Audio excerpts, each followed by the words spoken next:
Garrett Jones hopes to have another good night after a 4-hit, 3 RBI performance last night in Game 1 of this series with the Dodgers. Los Angeles is in for Game 2 of this 4-game series. Pirates trying to get even after the 5-4 loss last night.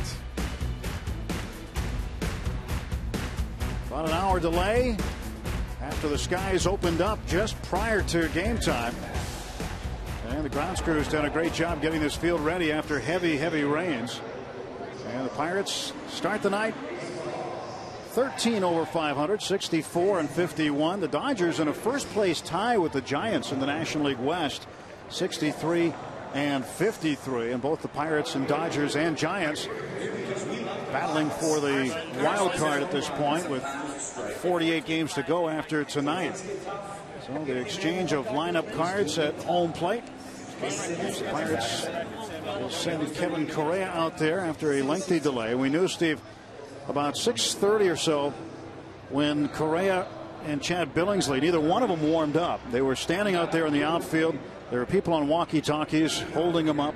The pitching coaches for either team were talking. You knew there was going to be some sort of delay. Yeah, Chris Hunter and his crew right on it because they got the tarp on and it opened up. So good call on the part of the folks that keep track of all that. And we're going to get this thing underway tonight. And yeah, the Dodgers got a lot at stake. The Pirates have a lot at stake. So this series very important. As they say, it matters for both teams. And how many years have we seen the Dodgers and Giants slugging it out in the National League West? It's just been almost an annual thing, but not every year. We'll see how it pans out this year. And the Giants are at home taking on Washington tonight, but the Dodgers have been rebuilding. Hanley Ramirez will start at shortstop. Randy Choate made the defensive play of the game last night on Neil Walker, the pitcher, who just, I don't know how that ball found his glove. Brandon League coming over, the reliever from Seattle. Shane Victorino had a big impact in the game last night with a double and a 2-run home run. And Joe Blanton comes over after the deadline from the Phillies. So a lot of new faces wearing Dodger blue after the deadline. Yeah, we will see Blanton on Thursday, by the way. Kevin Correa with that delay in mind. Now, he's been around long enough to not let that delay bother him too much. It's an annoyance more than anything else. So he is ready to go, and he is going to be making start number 22. And he has not lost a major league game in over 2 months. Last loss for Kevin, June 13th. Neil Walker, how about setting the stage for Jones? He set it on Sunday with his 5-for-5 performance. And let's see if we can get a couple guys to put those kind of games together. Then you really got some serious offense going. Yeah. Walker hit a 2-spot last night. He'll hit 5th tonight for the Pirates as they take the field. Don Mattingly, the skipper of the Dodgers, has penciled in his lineup like this. Shane Victorino will lead off and play left field. Juan Uribe is at third base, and Matt Kemp making another run to compete for the MVP since the All-Star break, coming back from injury, hitting .361, 5 homers, 19 runs batted. And Andre Ethier hits cleanup. Hanley Ramirez, the shortstop. James Loney at first base. Former Pirate Luis Cruz is at second base. A.J. Ellis doing the catch, and Chad Billingsley pitching and batting ninth against right-hander Kevin Correa. As you said, making start number 22. His numbers brought to you by the Western PA Chevy dealers. Kevin Correa, 9-6. Again, riding that 7-game winning streak. By the way, last 6 starts here at PNC Park, Mr. Correa is 5-0. And he's going to, like every other starter, depend on defense, and it could be a little tricky. The infield covered very nicely, but it is going to be a soggy outfield, and there are going to be some balls that have that skip action. Looks like they're going faster, but they just kind of shoot off a wet surface. And on top of that, your outfielders are going to be picking up a wet baseball. So that could be a factor in sending some runners around the base paths. Defensively behind Correa in the outfield left to right, Starling Marte, Andrew McCutchen, and Travis Snyder. Alvarez at the hot corner. Barmas back at short. Walker at second. Jones at first. And Barajas catching Kevin Correa tonight. Travis Snyder had been battling a right hamstring strain. This is his first start since straining it on Saturday. He did get in the field last night late in the game. He has had 2 pinch hitting performances in the last 2 games, but discovered the injury early enough, and he is A-OK to start here tonight. And Rod Barajas back behind the plate. McHenry started there last night, so Barajas catching Kevin Correa, and looking to provide a little offense tonight as well. No stranger to the Dodgers. This is career start number 13 for Kevin against Los Angeles. And the first pitch to Victorino is in for a strike. And what's interesting about Snyder, maybe a tender hamstring. This is not a great surface to try to repair pulls.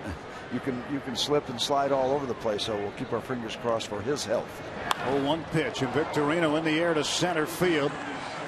Andrew McCutchen is there to record the first out of the ball game. Let's take a look at our Barrel Automotive League leaders stat. Barrel driven to be better. Longest winning streaks in the National League. Correa on top of that list with 7 straight. Kyle Loesch of St. Louis and Jordan Zimmerman of Washington, each with 6 straight. And Kevin has lost 6 games. You know how much offensive support he's had in those 6 losses? 12 runs. So it could be a better 1-loss record. And the discussion with Clint Hurdle today about Kevin Correa and this temporary 6-man rotation, and I want to stress temporary, it's not going to be 6 for very much longer. After this 20-game and 20-day stretch that will end on the 22nd in San Diego, the Pirates will more than likely go back to a 5-man rotation, and it's not automatic that Correa is going back to the bullpen. I wouldn't think so. I don't make those decisions, and I shouldn't be presumptuous. But when a guy's on a roll like this, I'd have a tendency to run him out there. But that's not my decision. That belongs to Clint Hurdle, Ray Searage, and everybody else. So, other starters. And by the way, right after that off day, and not too much after that, September 1, you can have 8,000 players. 0-2 pitch to Uribe is outside. Yeah, but not all of them will be eligible for the postseason. You have to set a postseason roster day before September 1st. So, but you can get some arms in there, perhaps some bats, but arms in a game that's out of control against you, you can save some of the guys you're going to be depending on. So you've got a situation where expanded rosters for postseason questions, teams that have that possibility, it helps. You know, guys you can bring up, they can help you win a game that you need to have in order to clinch a postseason spot. Exactly. Even though they may not be eligible for the postseason, they can have a hand in getting you there. You can have a pitcher for innings. You can have speed, pinch runners, that kind of thing. 2-2 to Juan Uribe. Looked at it outside. 3 balls, 2 strikes. Count full to the third baseman. Because you're going to wind up, if you're hoping for postseason play, you're going to have some games in September that are going to be 1-run games where little factors are going to be important, perhaps like speed. The payoff pitch to Uribe. In the air to center field. McCutchen's going to open up the back pocket. And there are 2 away. Rivers Casino tips to win. What do you have tonight, Steve? Well, let's score first for a change, shall we? Stay hot, Kevin. And he has been hot. Give L.A. the Dodger blues. They love to talk about their Dodger blue colors. Well, send them home singing the blues tonight. The Dodgers are 10-1 in their last 11 games against the Pirates. They've won 7 straight in this series.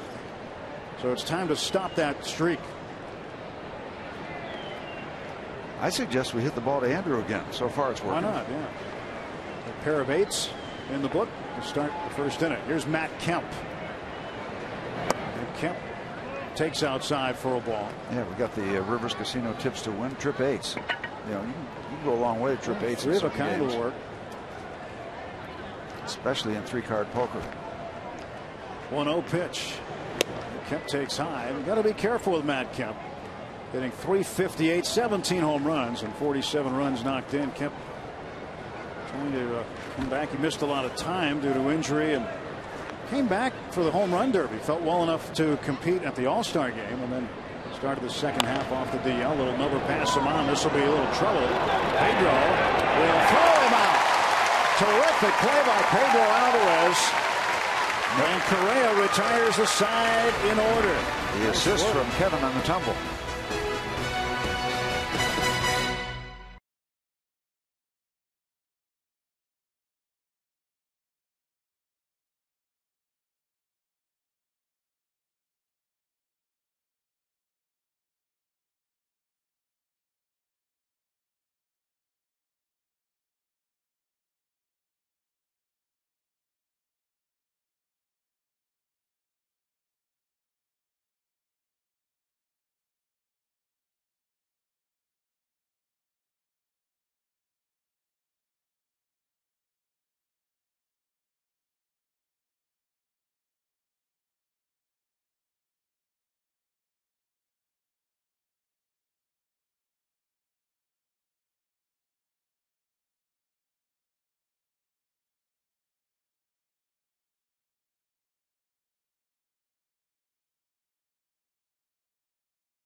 And they were able to get Kemp out on this little tapper to third.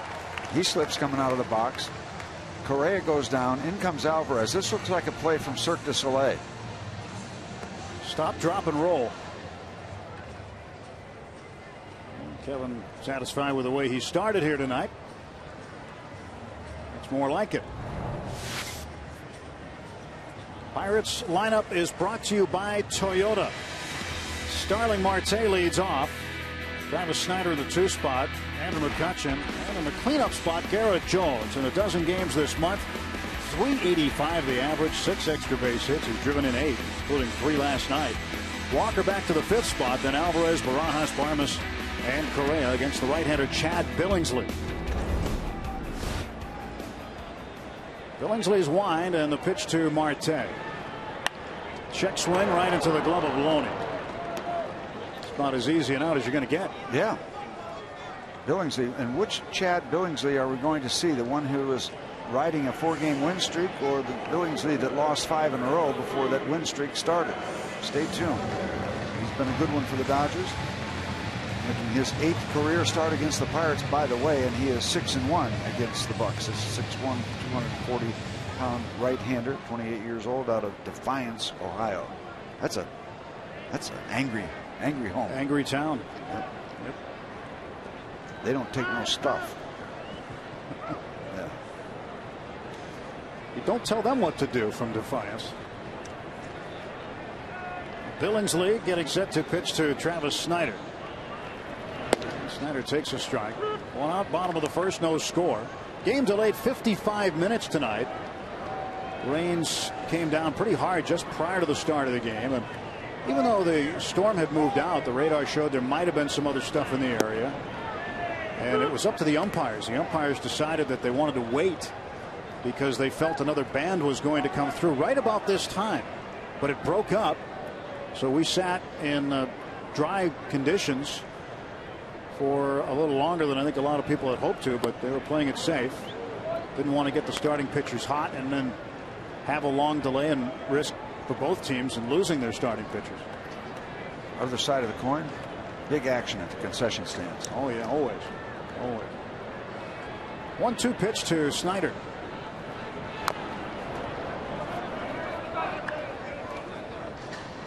Ball and 2 strikes to Travis. Chad Billingsley will change speeds. It's part of his effectiveness, what he can do with the baseball out there. He'll get his share of strikeouts, but he can go from 90-something down to 76. Both with a curveball and a change. 1-2. Up high, 2 balls, 2 strikes. You know, Billingsley, you think, okay, he's been around a little while, but you might not realize that he ranks among the all-time Dodger leaders in wins. He's 16th on the Dodgers all-time win list with 78. The pitching-rich Dodger franchise. I mean, they have had a lot of great pitchers, and Billingsley strikes out Snider looking. There are 2 gone. And Clayton Kershaw, Cy Young winner last year. He'll go tomorrow night. Talking about great pitchers. Defensively, Victorino in left, Matt Kemp the center fielder. Andre Ethier is in right. Juan Uribe starts at 3rd. Hanley Ramirez happy to be back as a shortstop. Cruz and Loney on the right side with A.J. Ellis catching Billingsley. Shane Victorino hit his first home run as a Dodger last night.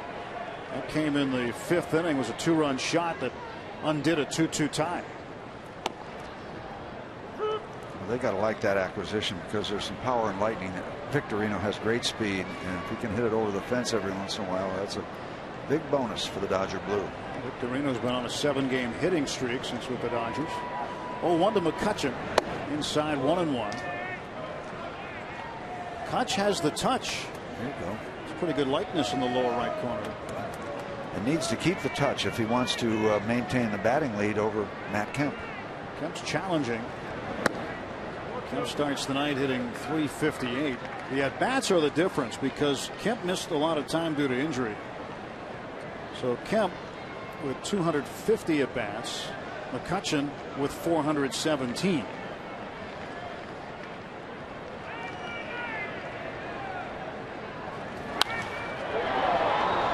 McCutchen going the other way. When McCutchen was hot during June and even into July, we saw him using all parts of the field. He'd go to right field, get a base hit.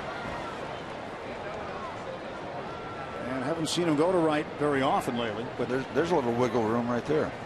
These are the guys that they're qualifying, meaning they have enough at bats at this point in the season, and Kemp doesn't have enough at bats, even though he's got a high batting average. McCutchen again fouls it off. See the average, 302 in April, 360 in May. That's when he heated up. Player of the month in June. How about July? 446. Also player of the month. That's a pretty good escalation. Yeah, taking a bit of a dip though in August. Well, you cannot run the table. It happens very rarely. Pitch outside, and that'll fill up the count at 3-2. And that's one of the reasons this guy is becoming a very good hitter.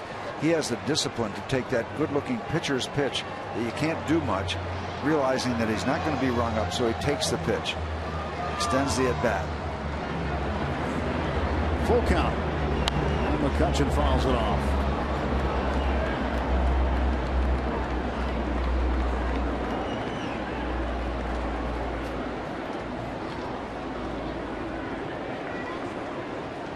Garrett Jones waiting on deck, hoping for a chance. 2 outs, nobody on. No score, bottom of the first inning.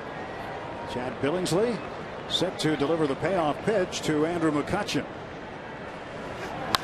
And to right field down the line, foul. Looks like Cut's trying to go that way tonight. And Billingsley kind of forcing him to as he's painting that outside corner.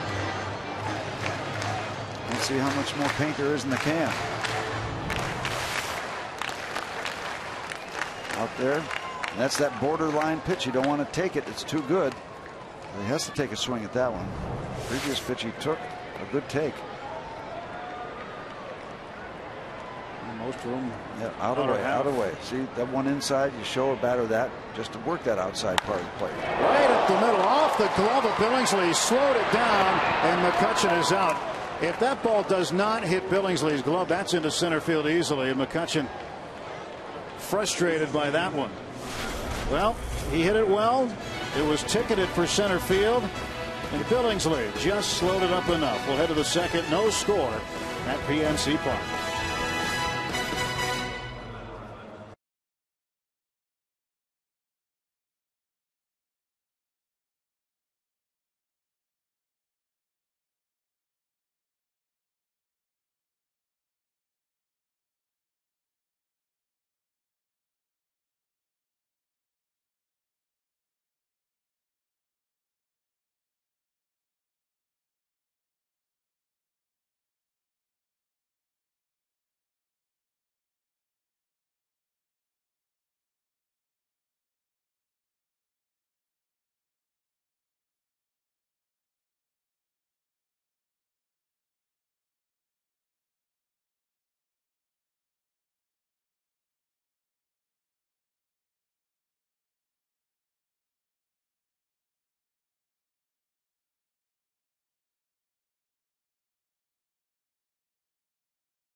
Is brought to you by Chevrolet and their award-winning cars, trucks, and crossovers.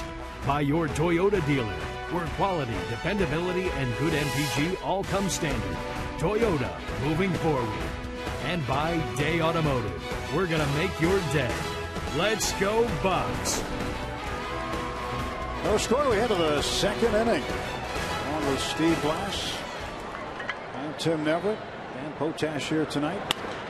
Right into the glove of Correa. How about these pitchers? He can one up Billingsley. He caught this one. Billingsley just deflected. I like our man. Glove save and a beauty. Andre Ethier, a rocket shot right back into the glove of Correa.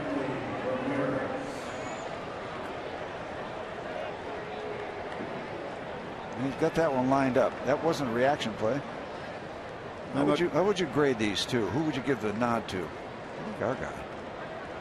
Yeah, that was a little tougher play there. Yeah, that one's hit a little harder. So Ethier frustrated. McCutcheon was frustrated after being thrown out, and Neil Walker was frustrated the most. He hit an absolute bazooka up the middle. Randy Choate throwing his glove over his head, catching the ball and preventing a Pirate run. That would have been a big at bat had Choate not caught that ball. And the defensive play of the game. You can say what you want about Garrett Jones doubling off Kemp with a great catch of Andre Ethier, and that was the best defensive play for the Pirates. But the defensive play of the game yesterday had to be that catch on a ball that got out to him in a fraction of a second. Hanley Ramirez up the middle. There is Walker. 2 men out. Yeah, well, Kevin proved his point previously, so he didn't have to make another good play, and that ball went right under his glove. And last night in game 1, if you didn't see it, you got to see this. Neil Walker just hammers this ball up the middle. And that was going to center field. No question about it. Or through his forehead. Yeah, one or the other. Self-defense on the part of Choate. It turned out to be the biggest defensive play of the game, perhaps. Yeah, that's dangerous. That ball that was hit so hard. The only place it's going to hit him, if it hits him, is in the head. And you got big troubles. I mean, big troubles with a ball hit like that. 2 outs, base is empty. First baseman James Loney at the plate. Ball 1 to Loney. Numbers on Loney: 248. Just 2 home runs through 106 games. That's way down for him. And 29 RBIs. And Correa will let this one go over the mound. Charging is Barnes. And another 1, 2, 3 innings. 6 up and 6 down to start the game for Kevin Correa. A 5-pitch inning for the Pirate right-hander.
The fewest disabled list assignments this year in the National League.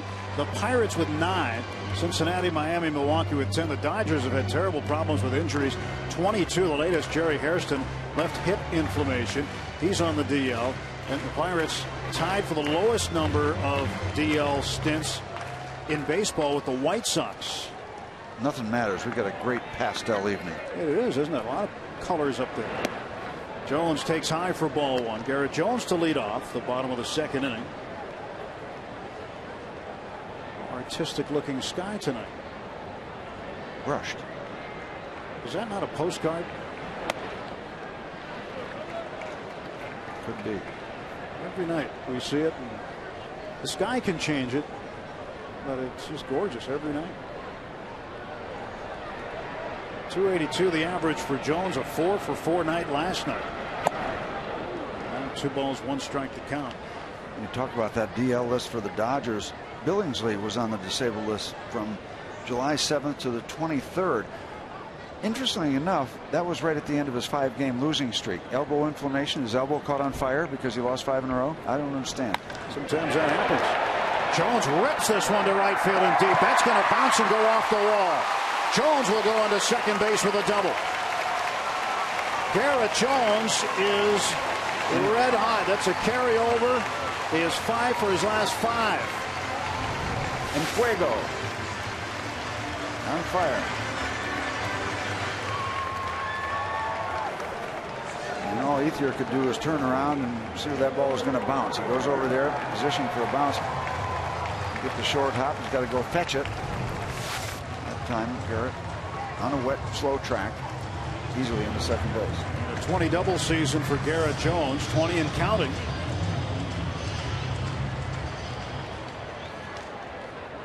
A duck on the pond for Neil Walker. Walker with 67 runs batted in. First ball is down low and in. 1 ball, no strikes. Walker hit second in the order last night, and he took an 0 for 5. A day after he went 5 for 5. Not a bad sequence, 5 for 10. And evened it out. Still hitting 500 over 2 games. I don't think you'll find too many guys in baseball who wouldn't take that over a 2-game stretch. Maybe not the way where you go 5 for 5 and then 0 for 5. Yeah, you get a little greedy. 314 with runners in scoring position. He's had success with men on second and third. 1-1. Billingsley. Steve mentioned earlier 6-1 lifetime against the Pirates. And he's won 4 straight against the Buccos, including first time he faced them in April at Dodger Stadium. He's been down and up. We told you he's won his last 4 after losing 5 in a row. And his elbow caught on fire. Inflammation, I guess that's what it means. Down to the 5th loss. Isn't that what inflammation? Spontaneous combustion of the elbow. Yeah. First half 4-9, second half 4-0. 2-2 to Neal. He's been pretty consistent, winning in double figures. Talking about Chad Billingsley. He works against Neil Walker. 11 wins last year, 2011, 11-11. Well, he's one of only 3 National League pitchers to have won 10 or more games in each of the past 5 seasons. Ted Lilly and Cole Hamels the other 2. What a great looking sky tonight, huh? Walker bounces this one foul to the right side. We were owed that good looking sky after the skies opened up. Dumped all the bad stuff out and got pretty.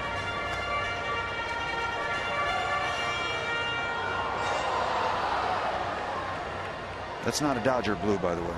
That's Pittsburgh blue. Glad you pointed out the difference. It's important. Would have been confused otherwise. Stretched by Billingsley. And the pitch. Walker strikes out. 1 out as Billingsley gets the better of Walker here. Breaking ball down and in. Underneath the strike zone, got Neal to chase. I'm talking about Billingsley painting. He paints very well, by the way. He's had 22 starts before tonight, just 39 walks. So his control has been very, very good. Pedro Alvarez, 234 average. Billingsley also has been very good in the past, keeping the ball in the ballpark. He's given up 10 so far this year. That's not alarming, but he has had a good reputation with not giving up home runs. Pedro went 1 for 4 last night. And if you were sitting there, that's what the ballpark would look like. Good way to be sitting there. The whole package looks good.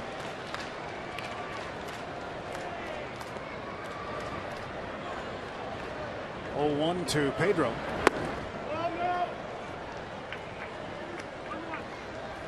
Chivas says no. 1 ball, 1 strike. Now, Pedro's wife Kelly did a great job on the charity auction last night, manning the tote board. That was a busy night last night, raising a lot of money for our charities.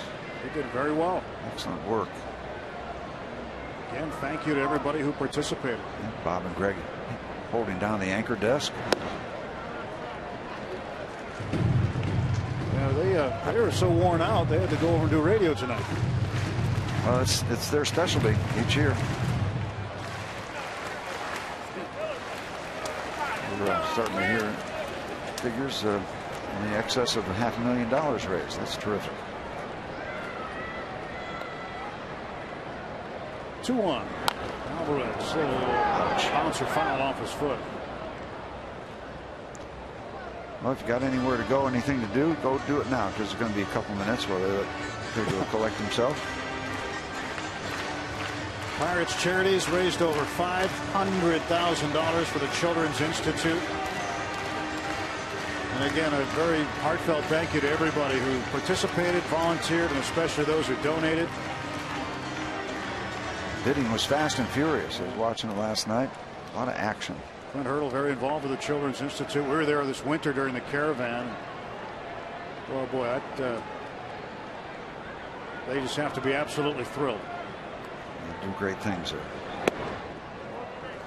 3-2 to Alvarez. The Majestic, this nightly tour down the Allegheny, being welcomed by the folks here at PNC Park.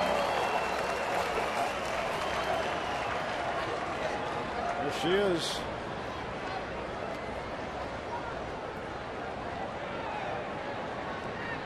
One out. Jones at second base. 3-2 pitch. And Pedro walks. And with a breaking ball, missed a little bit. Upstairs, more action. So 2 on and 1 out for Rod Barajas. Rick Honeycutt keeping an eye on his pitcher, Billingsley. By the way, several years ago, won 16 games for the Dodgers. That's the way that total you're talking about. Think about the Dodgers with Koufax, Drysdale, Don Newcomb, Bill Singer, Bob Welsh. Yep. Parrott lost his dance partner. He just got stood up. That might be a first.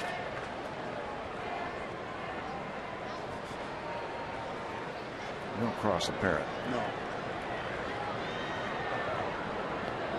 Barajas looking to contribute. His average has dipped down to 197. He takes a strike. Pinch hit last night and struck out.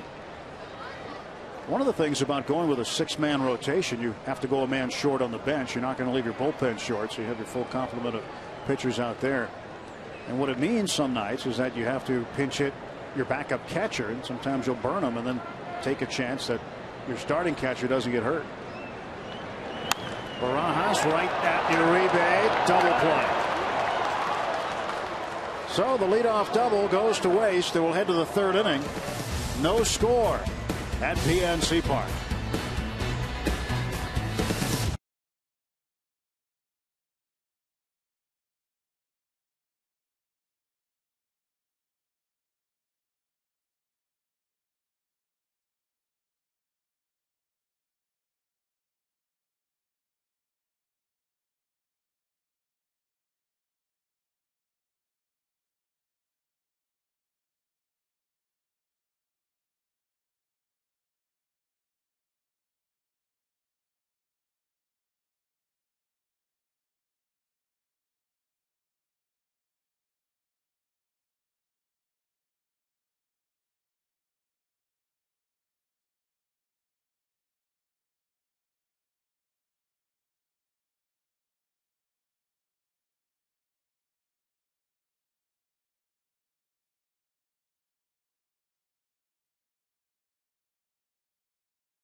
It's from the Leukemia and Lymphoma Society of Western PA and West Virginia.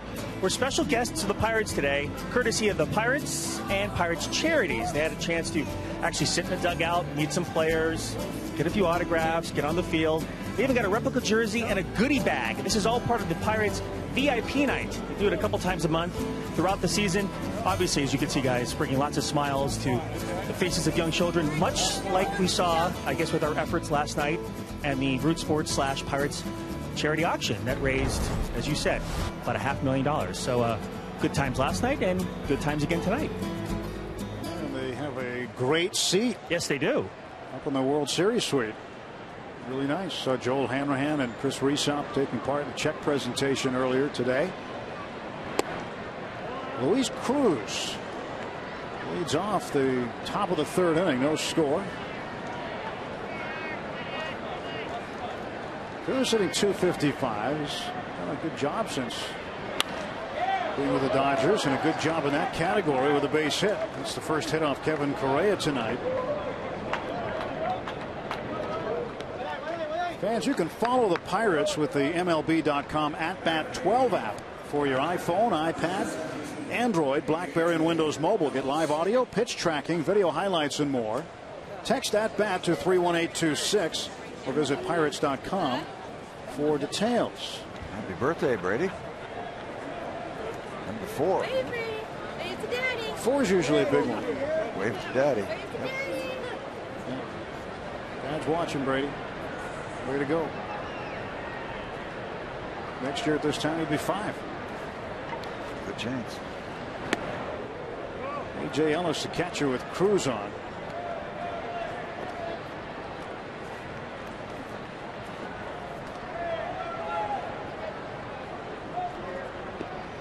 Ellis had a double last night in the third inning. Came around to score. Ended up going 1 for 4 in the opener of this 4-game series. Luis Cruz, though, Steve, has done a really good job. He's been quite a surprise for the Dodgers. Had a career-long 12-game hitting streak. And since the All-Star break, is third on the Dodgers with 15 runs batted in. Just keeps hitting. Kevin Correa checked him back to first. That would be our version of cruise control.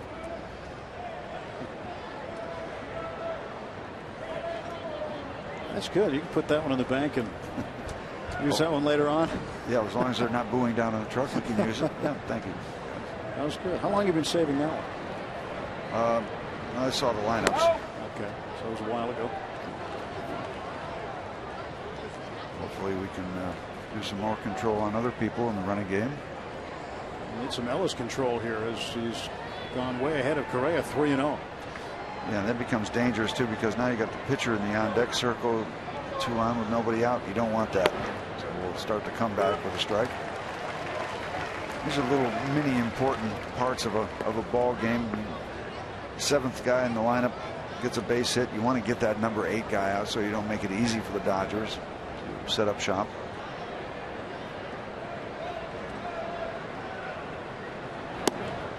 Here's a strike. Ellis thought it was a ball. Not so fast, my friend. 3-2 to A.J. Ellis. And Cruz. They ask if it's a strike, and then they nod yes. Well, if they knew it was a strike by nodding yes, then don't ask the umpire. Just gets enough of the strike zone. Keep an eye on Cruz at first, too. He has 2 steals, 2 attempts. There he goes, and the pitch is low, ball 4. So even though he was out, it's not going to matter. A walk to Ellis, so 2 on and nobody out, and the Dodgers will have the pitcher come up. Now, folks who are in the ballpark are watching the runner, not the umpire, so we didn't see the ball 4 indication. Well, had it not been a 3-2 count, yeah, he would have been out. Been out easily, but it was ball 4 on the pitch, so he gets the bag anyway. Billingsley does a pretty good job with the bat. He's got a couple career home runs and 7 base hits this year. A couple of sacrifice bunts. Puts the bunt down. Barajas thought about it. Now goes to first base and gets the out. We saw Pedro Alvarez with Barajas making the play. Alvarez took a few steps down the third baseline so that the runner at third, Cruz, wouldn't take off. Of course, Rod wasn't that far from home plate right there. No danger of what happened the other day happening here. And Pedro learned a little bit of a lesson the other night. Manager Clint Hurdle telling me the next day, well, he hadn't seen that play before, so now he knows. He won't do that again. But it's hard. It's one of those plays that's just hard, and you can argue about it. You can debate whether he should cover the plate or not. But in a perfect world, yeah. But if you haven't seen it, you learn. You learn at every level. That's right. Victorino fouls it away.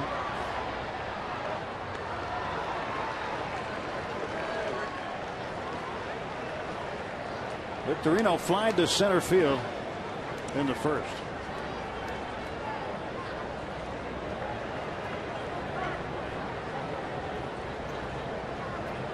Second and third, one out. Switch hitter Victorino facing Correa. Takes inside, ball gets away, and Cruz will go back to third.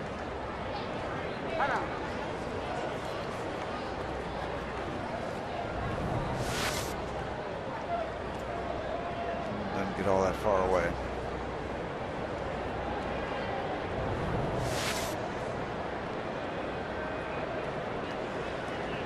Victorino is not a strong strikeout candidate.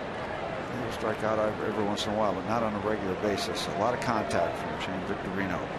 Puts the ball in play.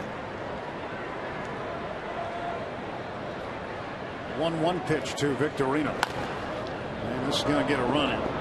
Did what he wanted to do. Hit a ground ball to the right side. Gets an RBI. Cruz scores. And it is 1-0 Dodgers. So the Dodgers score first. 46th run batted in for Victorino. Down to third base on the play goes the catcher A.J. Ellis.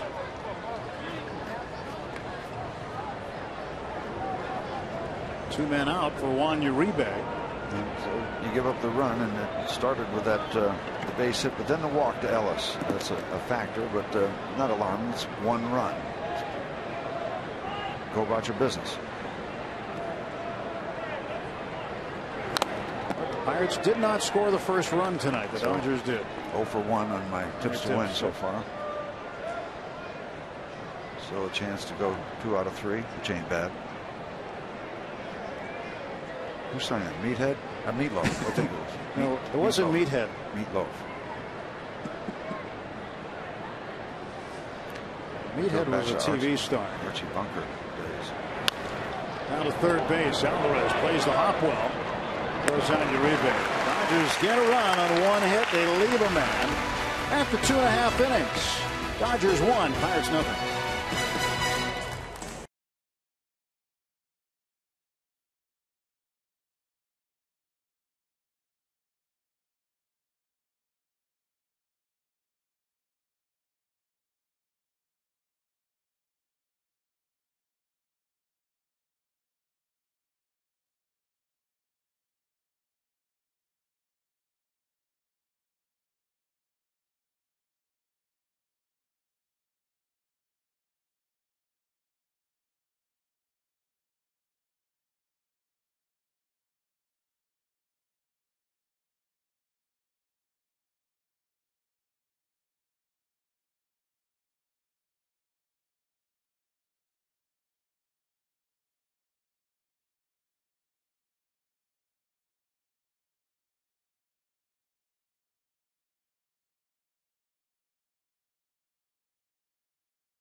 Subscribers from the western area of Lewis County, West Virginia. Thanks for watching and rooting for your Pittsburgh Pirates. All of us at Root Sports and the Pirates appreciate your support. Let's go Bucks. Bucks need a run. They trail the Dodgers 1-0. Luis Cruz leadoff single. He got pushed around the bases and scored on a Shane Victorino ground out to second. And Barmes facing Billingsley.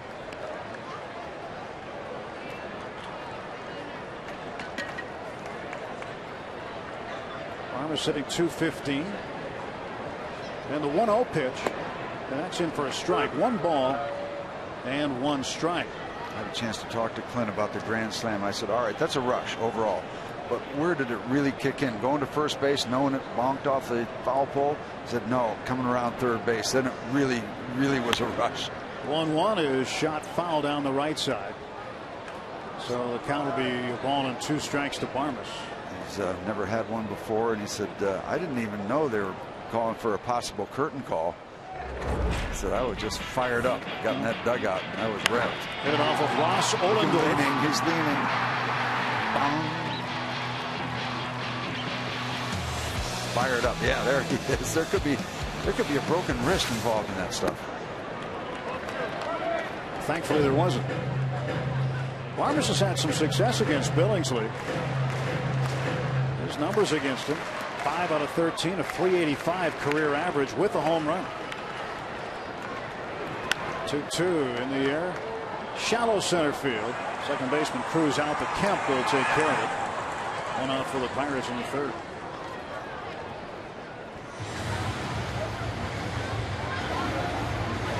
Billingsley will face his opposite number now, Kevin Correa. Correa's had a couple of knocks this year. 129 is average. He's 4 out of 31.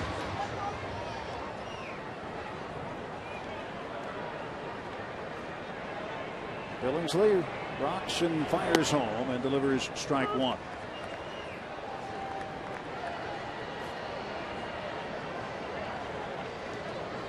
We'll watch some of the other games for you tonight in the division and wild card race. Here's a ground ball deep in the hole. Uribe doesn't get him. It's a base hit. That's right. He lays out another one. And if you can't drive the ball, if he pitches you that well, you just got to get some infield hits, got to get some leg hits. Surprising speed. Well, Kevin Correa, the shortest point between, shortest way between 2 points, a straight line. That's what he did. Ran straight to point B. Sneaky fast. That was nice by Uribe just to get to that one. These guys smell these infield hits. Not bad.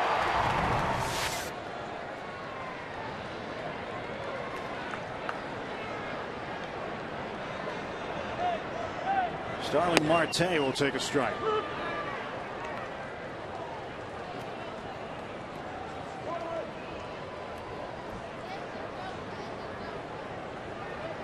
Hanley Ramirez made a nice play getting to that. I think I said Uribe. He had a shot at it. One of those two. No, it was Ramirez. Ramirez much happier now that he's got a chance to play shortstop every day. He was moved to third by the Marlins when they acquired Jose Reyes. This is, I think, the 8th game. He has now been back at shortstop. When he came over to the Dodgers, Don Mattingly asked him, you want to go to short now, or what do you want to do? He said, well, I'd like to play third a little bit, just kind of get comfortable for a few games, and then I'll be ready to move over. And so Mattingly, who has really gained a reputation as being a good player's manager, let the player who's got a lot of experience, Ramirez, kind of dictate his move. There's a shattered bat looper right. And now they're going to have 2. Yep. Now safe at first is Marte, apparently. Vatic, safe sign by Bill Welke. It looked like they got 2 on that, but because Ellis intentionally let that ball short hop so he would have a chance at a double play. And Don Mattingly is going to come out and find out what's going on here. It looked like they had 2. And first baseman Loney wondering what's going on. The umpire is having a conversation about it. And Marte's not going anywhere. Now Down wants to really get some kind of explanation. He wants to talk to Jeff Nelson, home plate umpire, asking if he beat the throw. And if that's the case, that doesn't satisfy Down. But he does get satisfied now as Welke gave him something he could live with.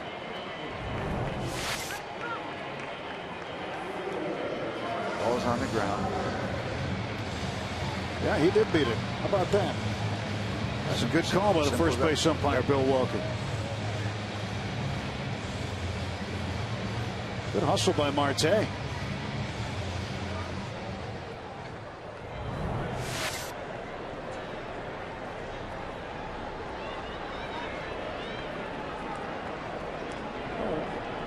Two men out, one on.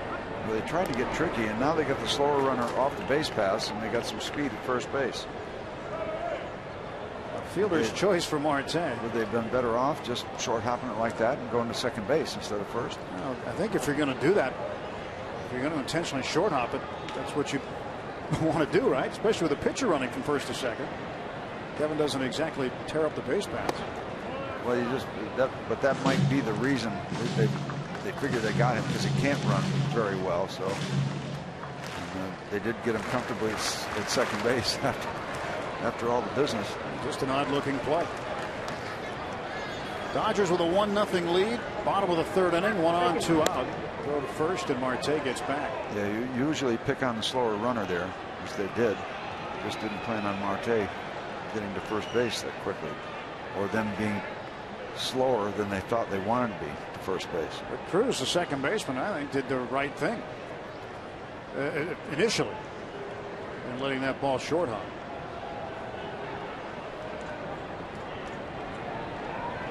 There goes Marte. Had a good jump, but Snyder fouls this one on. Marte flew out of his secondary lead and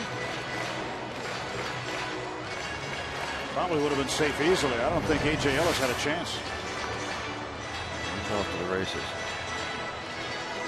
Yeah, the whole key to that previous play, just get the ball quickly if you're going to short hop and go to first base, and then you can deal with Correa, who's not a good base runner or has that speed. But it's got to be quick over to first base, and then you hang the guy up that's the slower runner.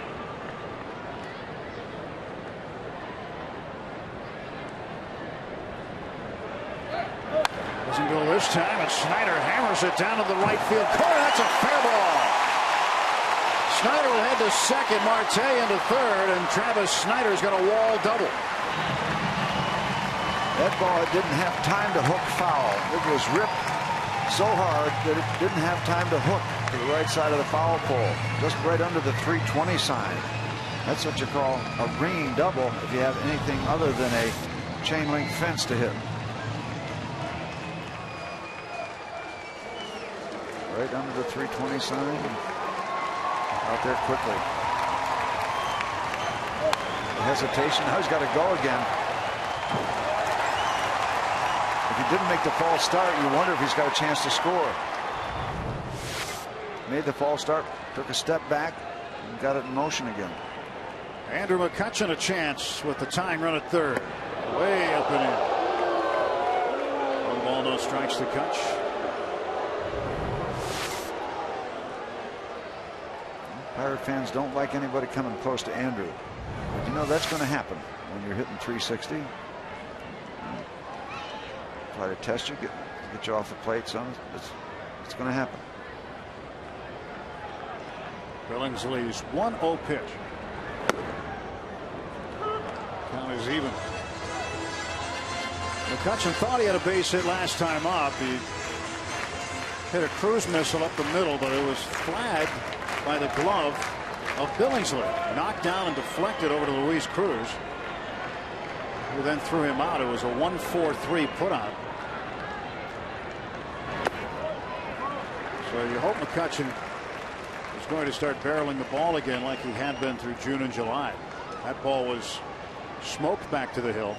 Well, they certainly aren't going to pitch him around him because they got a red hot bat in the on deck circle, even though you got first base open. 2 outs, Marte at third. Snyder at second, and Garrett Jones in the on deck circle. And the 2-1 pitch. Fastball by him. Yep. Chad Billingsley reaching back and getting a little extra on the fastball. Came in at 92 miles an hour. And he can set up a contrast of 92 to 76. He's got that much separation, which is a good thing for a pitcher.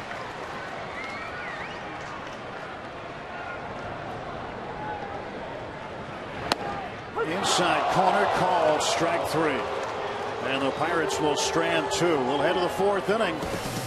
Dodgers a 1-0 lead.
One nothing Dodgers, top of the 4th. Time for our AT&T Mobility Trivia question. Who was the last Pirates second baseman to record more than 14 home runs in a season? Walker with 14 right now. Who was the last second baseman that had more than 14? Are we doing some research here? They're checking it out on their smartphones. Trying to get it figured out. Jose Castillo hit 14 in 2006, but who was the last guy to hit more than 14? So Walker tied with Castillo.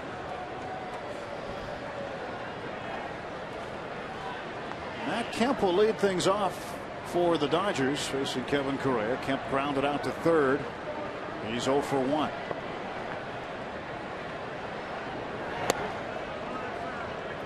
Tough at bat for McCutchen, striking out looking with the tying and go ahead runs on base. Fastball picked up the inside corner. Kutcher's 0 for 2 tonight. Right at Alvarez, in and out of his glove, and Barnes will try it. Too late. I mean, right in his glove, and it fell out, and now Kemp is aboard. And they'll record that as a base hit.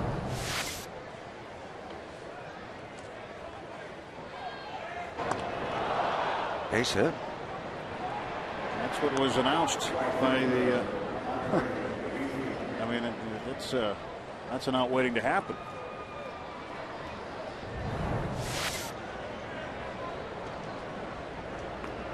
So Kemp is aboard. Andre Ethier at the plate. Ethier lined out right back to Correa his first time up. That's the guy chasing Andrew McCutchen for the batting lead too. Yeah, so he gets the free call. hit there.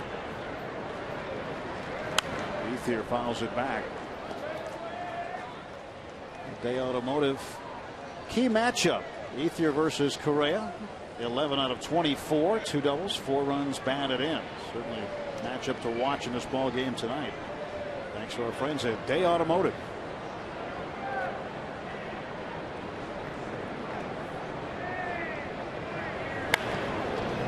Slow roller, Walker. He will collide with Kemp, and Kemp is called safe. I mean, Walker looked like he had the ball long enough, and he wants to know from second base umpire Angel Campos why Kemp wasn't out. And Clint Earl wants to know the same thing. And frankly, I don't think Campos got this right.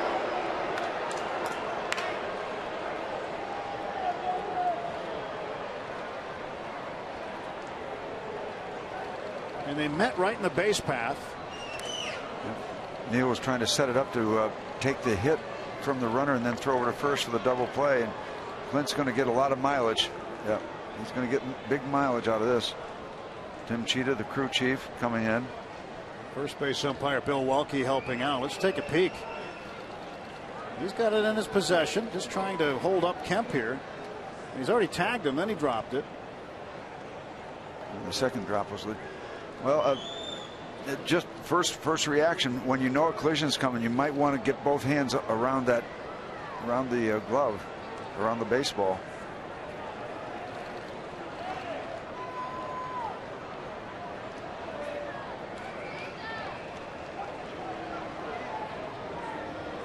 You get the hands involved.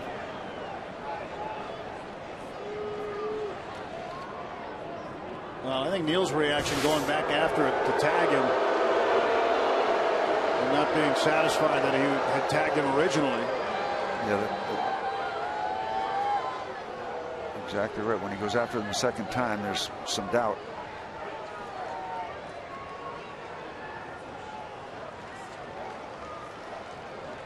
Walker trying to explain the situation still to Angel Campos, who has made his decision.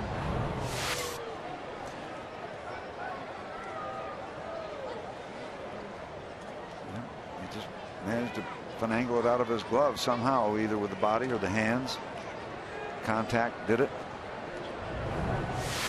But when you know a collision's coming, you hold the ball into the glove, you're protected.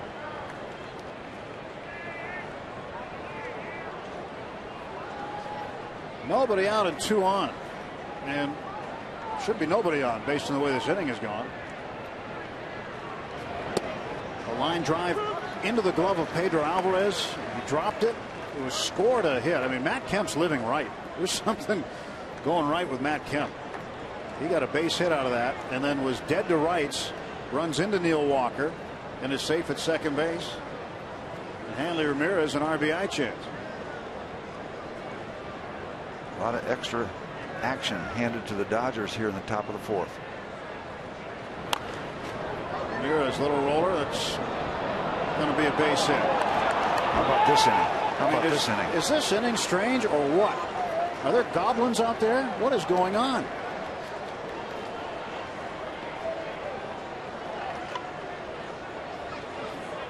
That ball just stopped on the grass in no man's land. Put on the brakes, said, I think I'll stop right here. Because the minute this ball goes off the grass, it goes over the chalk, but it never left the grass.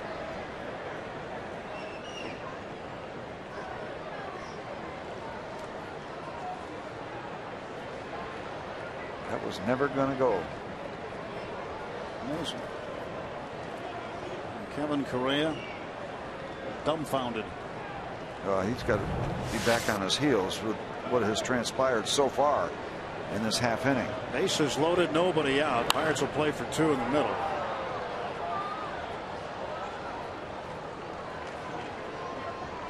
Nothing in 1 to James Loney. Loney grounded out to Barmes at short, and he is a double play candidate for sure. Leads the ball club in grounding into double plays with 16. Well, let's do it 1, 2, 3. Hit the ball back to Kevin. One of the league leaders in that category.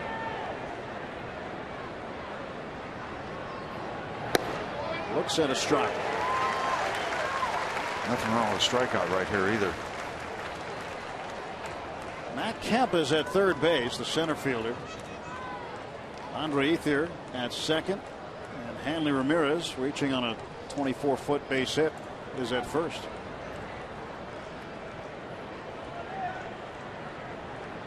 Oh, 2 pitch, and Loney. It's a slow roller to first. They're only going to get 1. The Dodgers will get a run that they shouldn't have had, and it's now 2-0.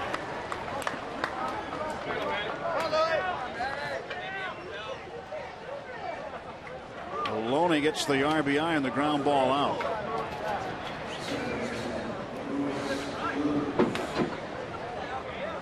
The Dodgers have not hit a ball out of the infield, and they've got runners at second and third now with one out and a run in. And Mattingly knows it's not how, it's how many at the end of the day. He's had a few of those in his career when he had a bat in his hands.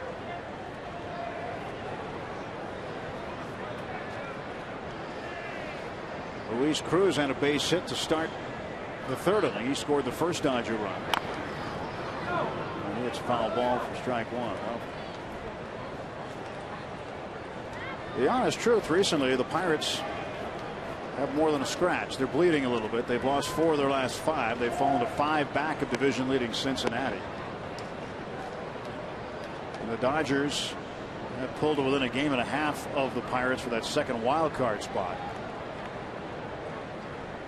And they need to get it going again.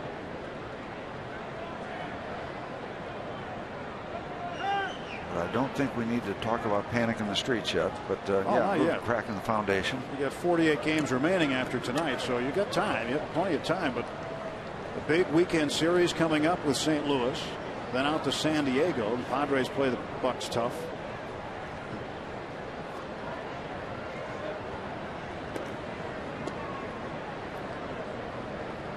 Oh, 1 pitch to Cruz, and that gets away from Barajas, but not too far. Talking about St. Louis, they are playing in the bottom of the third inning at home against Arizona, scoreless. And also Cincinnati's at home against the Mets. They're in the 6th, and they are scoreless. Atlanta leading the Padres 3-0. Be a nice seat to watch the game from, huh? Rainforest. Terry's up there. Billy Morello down there in the big camera. Bill realizes Terry's over his shoulder, spying on him. Cruz, another base hit. Luis Cruz is 2 for 2. Dodgers are going to get 2 out of this.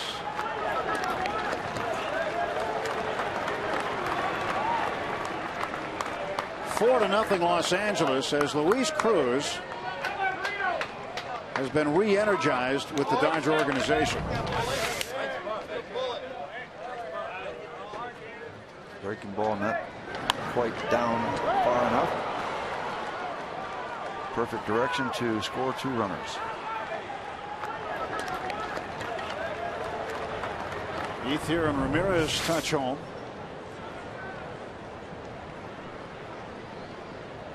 Correa retired the first 6 he saw until he saw Cruz in the 3rd.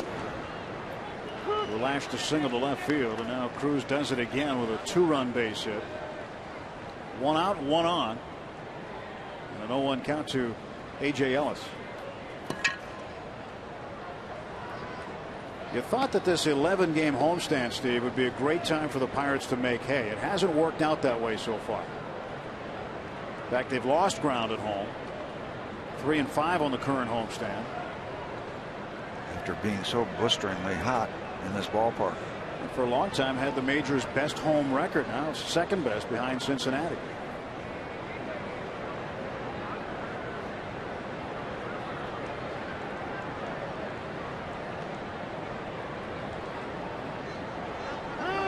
I don't think Correa had any intention of throwing a pitch there. Nope. Waiting to see if Cruz was going to do anything, or yeah, and you want to be careful here because things have settled down, but with the Pirates back on their heels, you wonder if, yeah, well, they're thinking he might take off. I thought it almost lent itself to a steal attempt. You know, it's been a crazy half inning, and you wonder the state of mind for Kevin right now. You got to obviously concentrate on the hitter, but things settling down after that base hit. Don't get careless.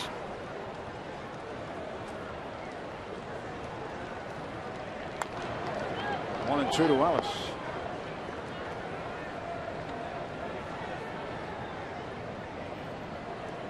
A.J. Ellis walked in the 3rd inning. It's the only walk that Correa has given up. Well, the challenge at this point of the year is how to keep your pitchers fresh, how to keep them effective. They don't call August the dog days for nothing. Ellis down on strikes. 2 men gone. A strikeout for Kevin. Well, one of the ways to keep them fresh is to add some extra bodies. They've already got one extra, and they'll get more in a couple weeks. Chasing that high fastball. Tough way to make a living, chasing high fastballs. Now, in your day, they had a 4-man rotation. Not all the time. You know, that in the 60s, yeah. But then it evolved. When we got into the 70s, you started seeing more 5-man rotations. Of course, the Baltimore Orioles had that 4-man staff that won 20 games. They got a lot of attention, but it started sliding out to a 5th man in a 5-man rotation. I know we had that in 1971. Danny Murtaugh said the exact same thing. I want my starters fresh in September. It started heading that way. When it first came up, it was the rule of the day. That was 1964, you know, before electricity. Yeah, all day games, right? A lot of day games, especially in Chicago. Now we're seeing 5-man, 6-man, but Clint Hurl telling you, as you mentioned, he's going to go back to 5. You don't want to stretch these guys out too long where they forget, you know, coming off a good game. You want that ball as quick as you can. And of course, the manager will monitor that, of course. And A.J. Burnett is going to pitch on regular rest when everybody else gets the extra day. He is going to pitch the finale on Thursday afternoon at 4. I think I read today where Clint said he in conversation with A.J. Got it worked out together. Well, he's your ace. He's got 14 wins. You probably want to let him go as often as you can. Give you a good chance to win as often as possible. Payoff pitch to Billingsley. Runner goes. Swing and a miss. That is strike 3. Correa strikes out the final 2 of the inning. About 3 runs come in on 3 hits. It's 4-0 Los Angeles.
Inning. See Neil Walker charged with an error on that Matt Kemp play at second base. And Kemp would ultimately come around to score. And, I mean, Kemp was out twice that inning. Yeah. And he still scored. I mean, he's like a cat with 9 lives. Now Garrett Jones at the plate, facing Billingsley to start the Pirate half of the 4th inning. Jones had a double first time up and then was doubled off second base to end the inning. And Barajas hit a liner down to Uribe at third.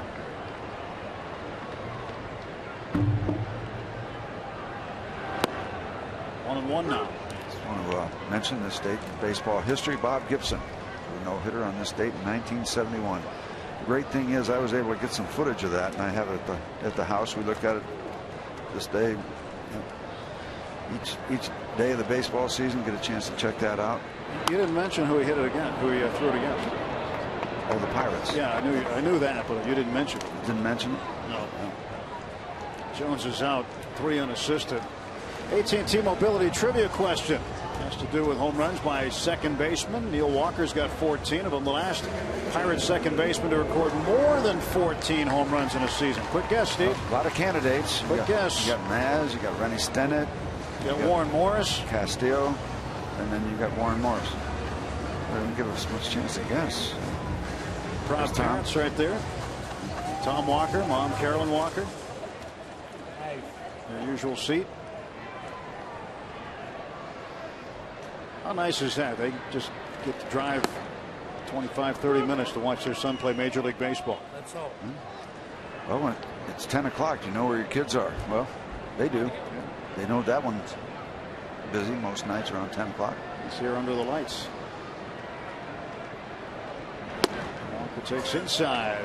1 ball, 1 strike. Neil struck out first time up.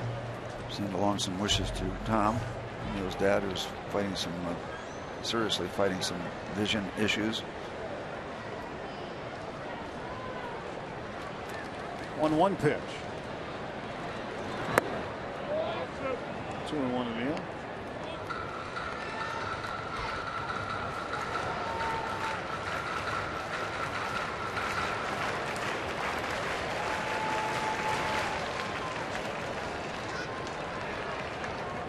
Nothing Dodger lead, 1 out in the 4th. Pitches in for a strike, 2-2. And Walker with his 5-hit game 2 games ago. He has 2 of them this year, and each one has a home run in it. That's what makes the rarity.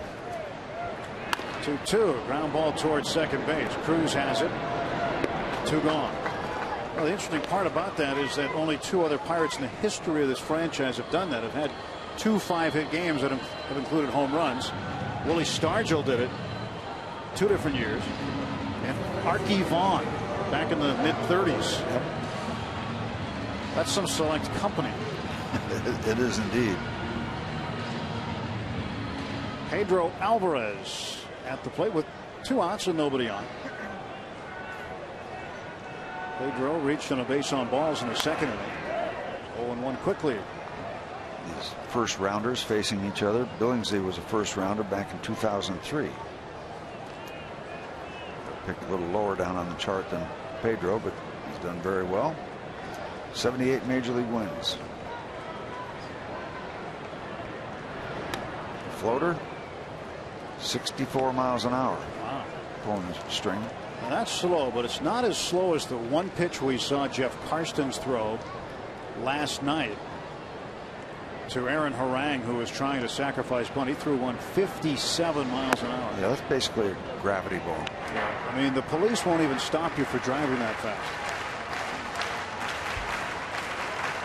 And Jeff, that's the slowest one I've seen him throw in 3 years. Yeah, you get under 60. Well, that's why they don't stop you, because you're under the radar. 2-1.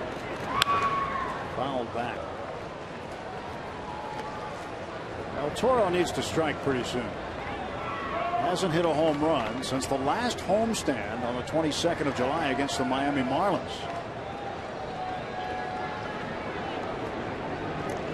Yep, and as hot as he was during that time, he's that cold these days.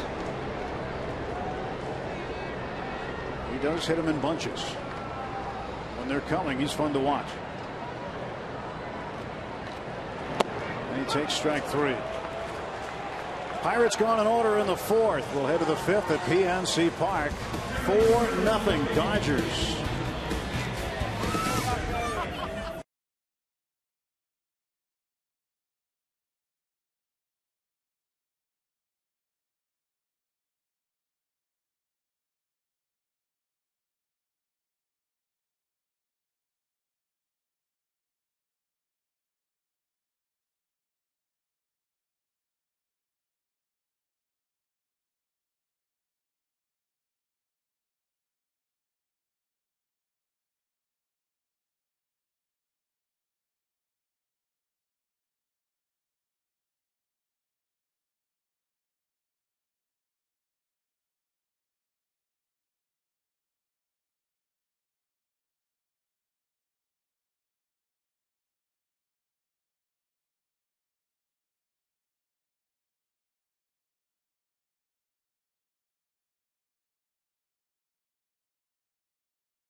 Pirates Baseball on Root Sports is brought to you by Barrel Automotive. We're driven to be better. By PNC Bank for the achiever in you. And by Chevy Cruze, which offers EPA estimated 42 mpg highway. Let's go Bucks! With Dan Potash and Steve Blass, I'm Tim Everett. 4-0 the score. The Dodgers leading the Pirates going to the 5th inning. The golf building done up in its new colors. You like that multicolored roof? Used to be just red or nothing, with just rain or no rain. All kind of indicators, humidity, runners left on base, the whole thing. Looks like the color scheme of the new Marlins ballpark. Chad Billingsley was not allowed a run yet. And Victorino trying to bunt his way on. Billingsley doing a pretty good job tonight. Correa touched up in the 4th inning. A very strange inning where the Dodgers loaded the bases without getting a ball out of the infield. Matt Kemp was out twice and somehow remained alive and scored a run. Neil Walker charged with an error on a play where he tagged out Kemp. Ball came out of his glove and Angel Campos ruled he dropped it. Victorino strikes out to start the 5th. A rare strikeout, but that's now 3 in a row for Kevin. Chases that ball way down underneath the strike zone. Chases the breaking ball. 1 down on the 5th.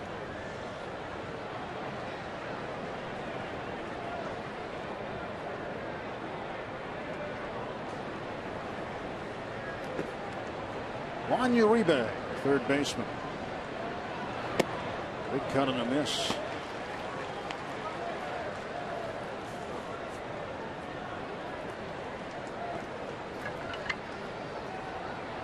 Cardinals have broken the ice against Arizona. They lead 2-0 in the 4th inning in St. Louis. And not to look ahead because the Pirates still have a lot of work to do against the Dodgers this week, but that'll be the biggest series the Pirates have played in St. Louis in quite some time. Uribe in the air to right field. Travis Snyder will handle it. 2 gone. Still grinding it out in Cincinnati. No scores. They play in the bottom of the 6th. The Mets and the Reds. Cardinals. They get 2-0 in the 4th at Busch Stadium. Matt Holliday has a home run, his 23rd. We just had the largest praying mantis I've ever seen fly into the booth. Look at this thing. Look at that. Get that away from me. That's Hunter Pence. It looks like it's hungry. It looks like it's eating Greg's hand. Yeah, praying for a comeback here tonight. Yeah, fly, be free. Yeah. Nice job. You threw a foot in front of me. Look at that. He hit his finger.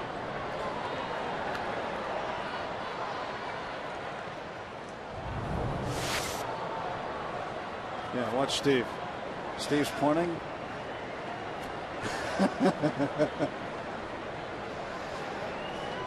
We can slow everything down. What was that? He was coming right at me. Said Doc Ethel, but it's too late. She'd already been incensed. In the streak. Kemp, a ground ball to the left side. Barmes will throw him out. Correa has a clean inning. Praying for some runs here at PNC Park.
the Brewers Friday, August 24th in a divisional matchup at PNC Park starting at 7:05. It's a free shirt Friday. All fans receive a Pirates t-shirt courtesy of Sugardale. Come early for a block party on Federal Street before the game. Enjoy local live music and food. Tickets, pirates.com/free shirt Friday. Well, the teams participating in the Little League World Series here.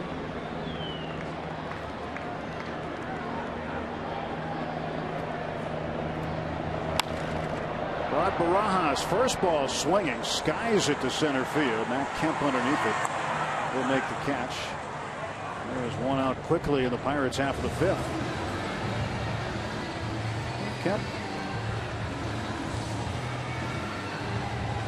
with the putout.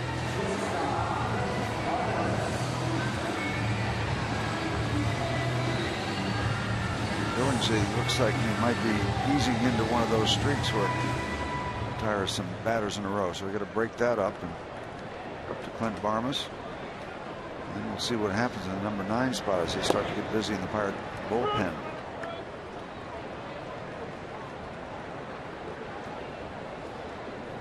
Praying Mantis that came in has perched himself in front of me on the old TV tray.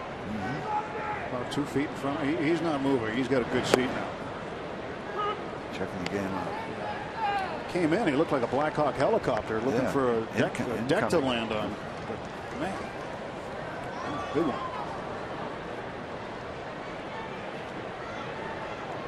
I think this one's got a gun turret on it somewhere. 1 ball at 2 strikes to Barmas.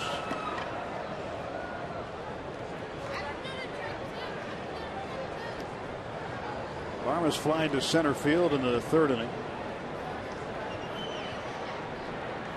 On 8 out of 26 coming into tonight over his last 7 games. It's a bouncer that's fair. Back of 3rd. Uribe, quick release. 2 men out. Well, if you're joining us midway through the game and saying, well, kind of late to be in the 5th inning. Well, we had a 55-minute rain delay to start. It rained just before the game, but the skies remained clear for a while. The umpires didn't want to start the game, didn't want to have the pitchers warm up because they felt another storm was coming through, and that storm never arrived. So once they saw the storm breaking up on radar, they decided to get the grounds crew out and start working, and they figured an 8 o'clock start time would work, and that's what time we had the first pitch, just a little less than an hour late. Correa, ground ball right through the wickets. Boy, you don't see that very often out of Hanley Ramirez. And Kevin Correa has found his way aboard twice now tonight. Once by a hit, and now with an error on the shortstop Ramirez.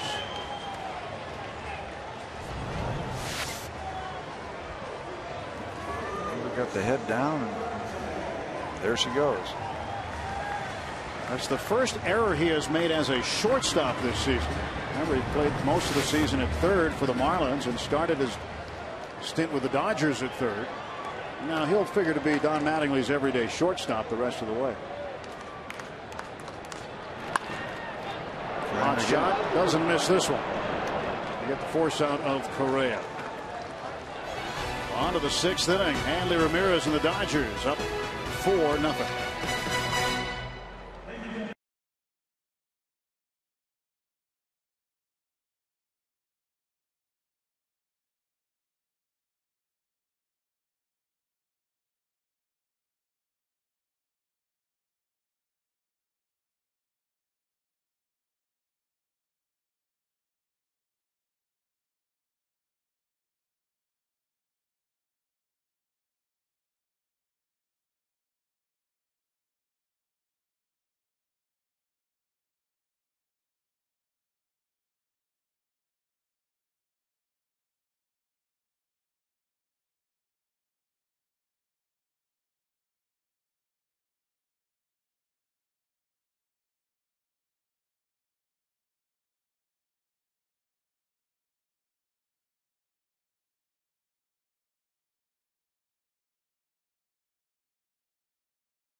Top of the 6th inning, and Kevin Correa is making his second start since coming out of the bullpen, if you will. The Pirates still going with this 6-man rotation. Earlier, we asked manager Clint Hurdle about this 6-man rotation and how it's actually helping the Pirates in the short term.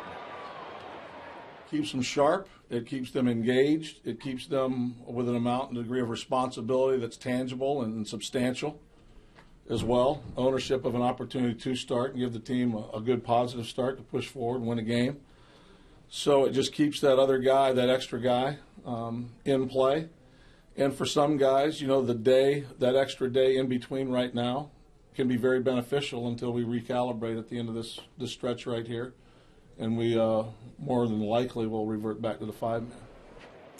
Tim and Steve, you guys talked about it earlier tonight. In case our audience is joining us late, most likely the Pirates will return to that 5-man rotation. After we return home from San Diego, the team has a day off next Thursday, so it could kind of go back to that 5-man rotation, which kind of sets us up for our Nissan road ahead. Yeah, and the other thing, too, Dan, is that Clint Hurdle wouldn't commit to say that Correa was the guy to go back to the bullpen. Right. So that still remains to be seen. If he gets some run support here tonight and continues to pitch well, he could find himself in the rotation. Who knows? I mean, there's still a lot to be determined as the season moves along. Andre Ethier leads off and takes a strike. I think the operative words there was 6-man deal is viable. The Atlanta Braves have just gone to it as well as they try to save some arms down the stretch. They lead San Diego 6-0 now in the top of the 8th.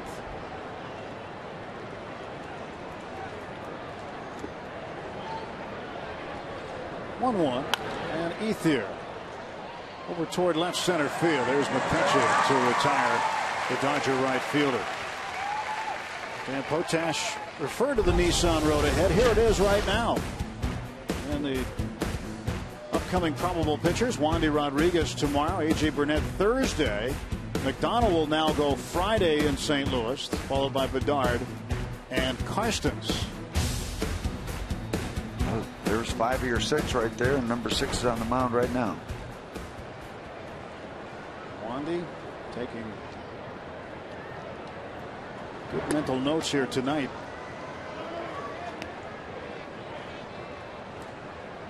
as he prepares.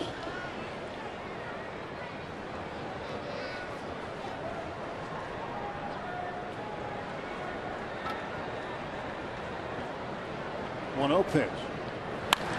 This one's hit well to left field, and Ramirez will stop at first base with a sharply hit single. 2 for 3 for Hanley Ramirez.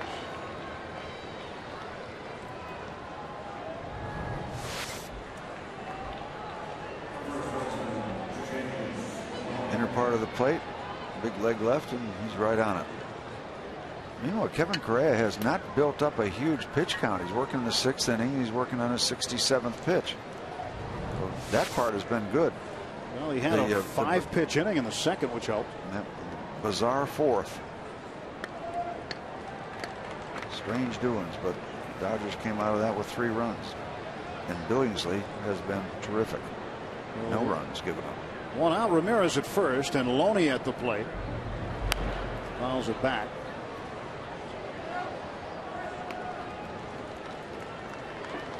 Only hitting .247, 0 for 5 in the series.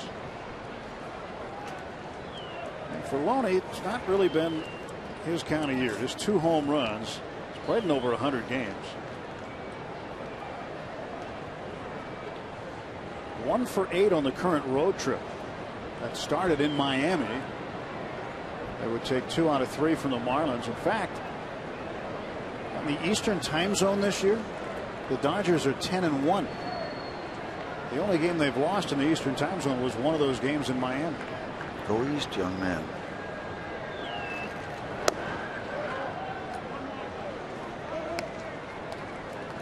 It's one of those goofy stats, I guess, people keep track of. If it's a positive, they'll throw it out there at you. But it's, you know, when you get these stats, sometimes they turn into trends.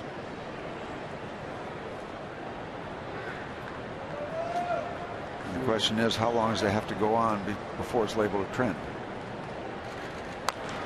Well, I think when you look at what the Pirates have done out of the back end of the bullpen when leading after 8 innings, 58-0, that's more than a trend. That's outstanding. It's a way of life. Yeah. For the back end of the bullpen, incidentally. Those guys. It's crowded now. It's going to be even more crowded in 2 weeks. Put a few extra chairs out there. Clubhouse will be crowded too when they expand the roster on September 1st. 1-2 to Loney. And he loops one into left field right in front of Marte. An opposite field single for Loney. 2 on, 1 out for the Dodgers. Back-to-back base hits. Ramirez and Loney. Got to figure out a way to get this next batter out. Jeff Locke. Left-hander's going to start warming up. When he came on against the Diamondbacks in his first appearance with the Pirates this year, it was the first time he had ever come out of the bullpen as a reliever. He said he had come on in relief in minor league games starting the 2nd inning or something because a major league pitcher was there on a rehab assignment, would pitch the first and start, and if it was his day to go he would come in second. So that's different though. Yes, it is. It's not like this. And he was spotless in that appearance. 2 1/3. And they can use him for length because he is stretched out as a starter. Jeff Locke had a cup of coffee in the big leagues last year. In fact, made his first major league start in Los Angeles against the Dodgers. And we were here at PNC Park when he got called up. And I ran into him in the tunnel on the way up from the dugout before the game. And he said, "Good luck in your start in Los Angeles." He said, "Yeah, I'll need it. I've never been outside the Eastern time zone before." So in his first start in the Pacific time zone, he got a baptism from the Dodgers. You really need to know right there. Pirates on Root Sports.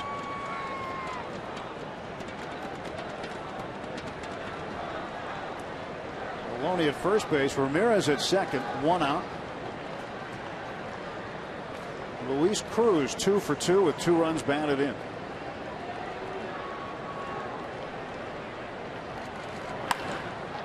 And Cruz is 3 for 3. And here comes Ramirez to score for the 2nd time tonight. It's 5-0 Dodgers. And 5 is the magic number for Los Angeles. When they score 5 or more runs in a game this year, Steve, they are 43-3. Sounds like a trend. That is a trend.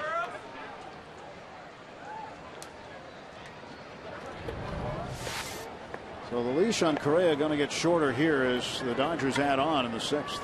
And if you throw fastballs up there, you need to be a lot faster. Those have to be 97, 98 because they'll catch up to those. So 3 hits ties Cruz's career high. He did it with the Pirates in 08 on the 12th of September. Cruz having one of those nights for Los Angeles. Runners at the corners now, and A.J. Ellis at the plate. They were concerned about Cruz taking off last time. It didn't happen. They pitched out. Thought he might be going.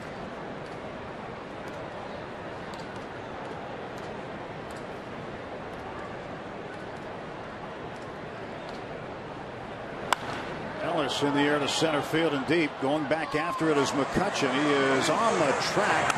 Makes the catch. Tagging is Loney. He will score. Throw comes into second base. And Cruz is safe there. A sacrifice fly for Ellis. His 34th run batted in. It's 6-0 Los Angeles.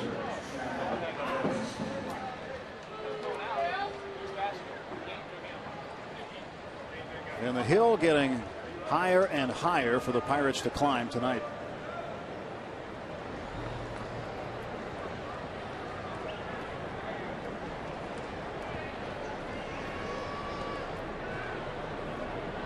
Correa still effective with the pitch count, as you pointed out earlier. But that's become secondary to the score. Billingsley bounce it short. 2 runs come in on 3 straight hits. Correa touched up for a pair. Now the Dodgers up 6-0.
they're right in the rearview mirror and gaining.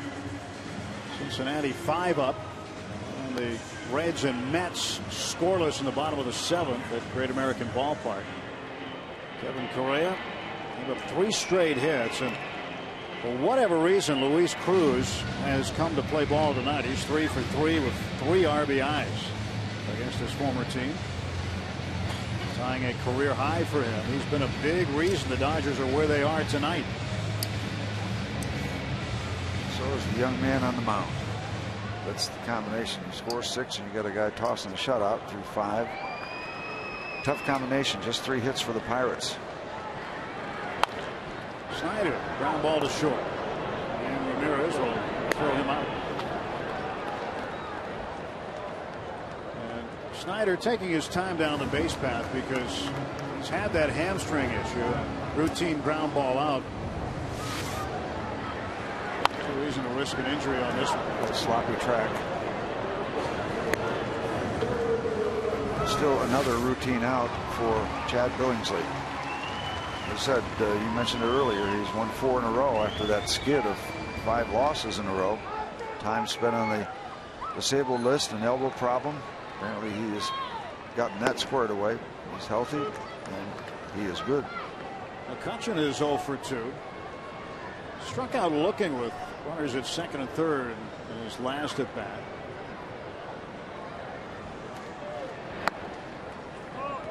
One ball and 1 strike. Last 28 home games, McCutchen a .415 average. 44 for 106, and he takes an off-speed pitch for a strike 2. Floater, slop drop, dead fish. 61 miles an hour. And McCutchen wants to question Jeff Nelson. Something you rarely see out of Andrew McCutchen. Well, there's getting to be a little bit of frustration. Andrew not being able to do what he wants to do. Thought that one was going to be a little high.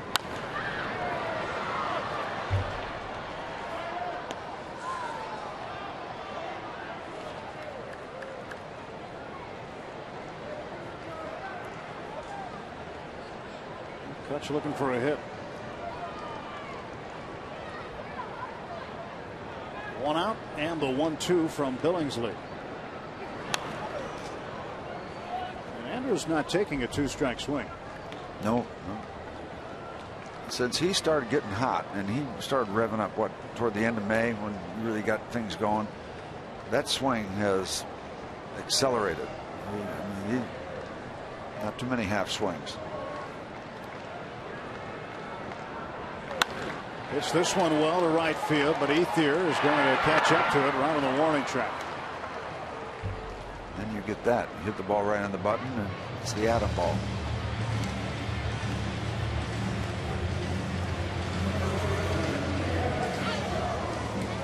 So 2 outs. Budweiser bow tie bar out in section 101 in right field, having a great time tonight. They look pretty confident there's going to be a comeback for the Pirates. Great new feature here this year. Very popular. Yep. Good spot.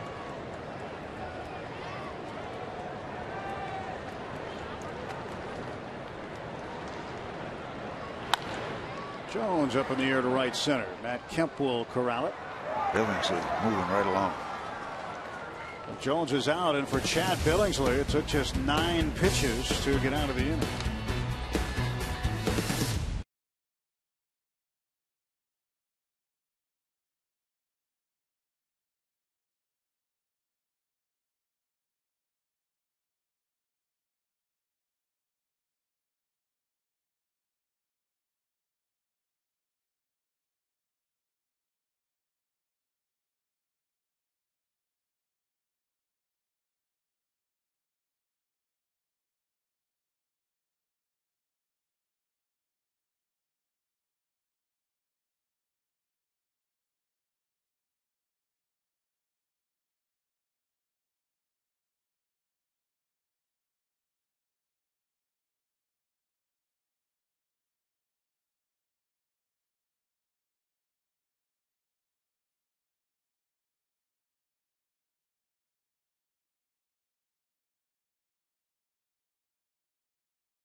The whole family to cheer on the Bucks Sunday, August 26th, as they battle the Milwaukee Brewers at 1:35.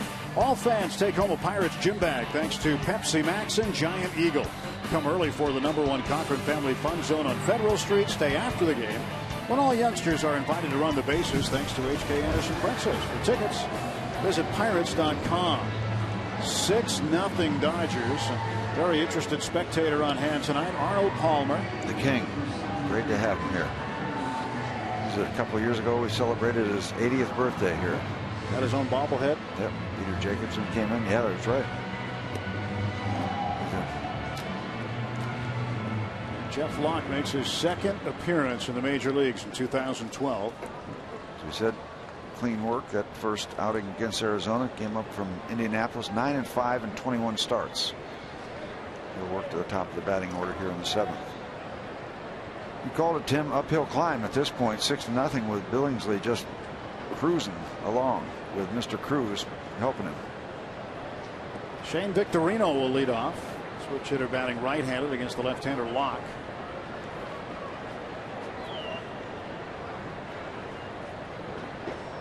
Locke's first pitch to Victorino is up and in. This kind of night when Gibson no-hit the Pirates. He was dominant. Billingsley kind of dominant, but not to that degree. Pirates have managed 3 hits. It looked early in the game as though they were going to get to him. They had 2 of those 3 hits in the 3rd inning. Jones had a double in the 2nd. Snyder had a double high off the right field wall near the foul line under the 320 marker in the 3rd. And Kevin Correa had a base hit. An infield single. 1-1 to Victorino. Up in the air to right center. There is Snyder with the catch. Victorino is gone. He's 0 for 4. In the minor leagues, Kyle McPherson, since his promotion, well, he's happy to be in AAA, moving up the ladder. And tonight against Rochester, 5 1/3. Gave up 6 hits, 2 runs, 1 of them earned. He walked 2, struck out 6 in 97 pitches. Solid outing for Kyle McPherson and AAA with the Indians. Moving up the ladder. Didn't get any run support, though. They're trailing Rochester 3-0 in the 9th inning.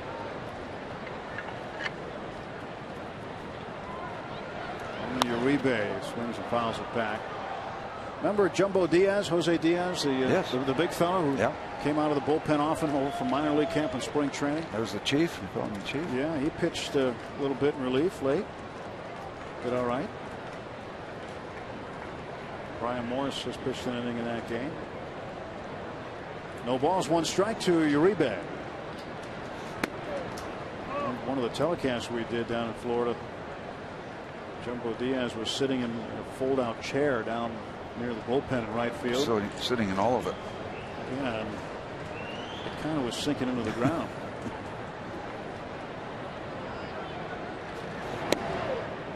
One and 2. He gave the chair a workout that day. I'm not mistaken, Mr. Diaz, Jumbo Diaz, had a little background with the Los Angeles organization at one time. 1-2. Foul line. Just saw Cruz in the dugout for Los Angeles, and what a big night he has had for the Dodgers. 3 runs batted in. He's driven in half the Dodgers' runs. Yeah, and more of a fill-in role, but trying to make his way.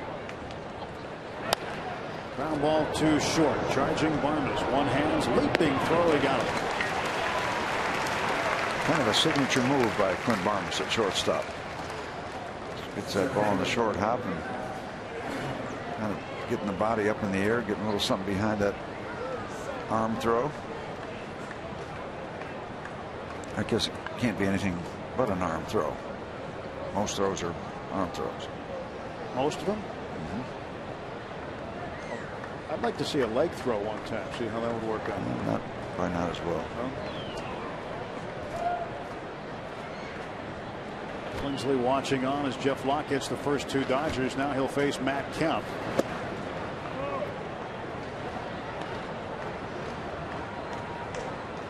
Kevin Correa, 73 pitches, 49 of the 73 for strikes. 6 runs, 5 earned. 2 balls, no strikes to Kemp. 2 men out, top of the 7th. Second game of a 4-game series.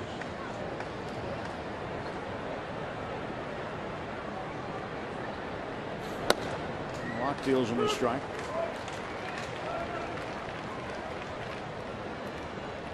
Locke out of Conway, New Hampshire. Not the biggest guy bulk-wise around, but gets that ball to home plate 91 miles an hour. It's plenty good for your fastball at the major league level. Gets that one past Matt Kemp, 3-2. Actually, when you put it in a good spot like that.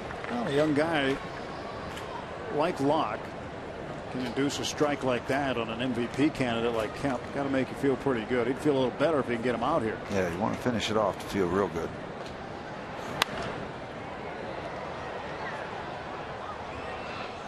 Two and two the count.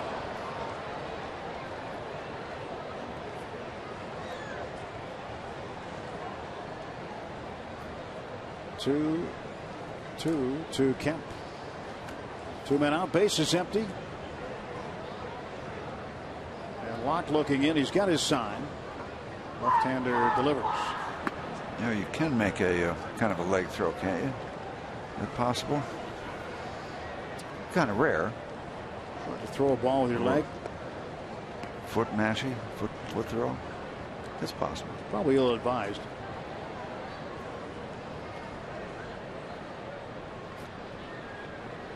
Full count to Kemp. Here's the 3-2. In the air to center, right at McCutcheon, and Jeff Locke ends up with another clean inning. 1-2-3. Stretch time. Middle of the 7th. 6-0 Dodgers. We're going to keep you here and take you out to the ball game. We invite you now to stand, follow the bouncing Eaton Park Smiley Cookie, and join everyone watching at home on Root Sports as we sing "Take Me Out to the Ball Game."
Shots from the AGH cam tonight telling the story. The raindrops you saw at the beginning delayed the start of this game by 55 minutes. Started at 8 o'clock.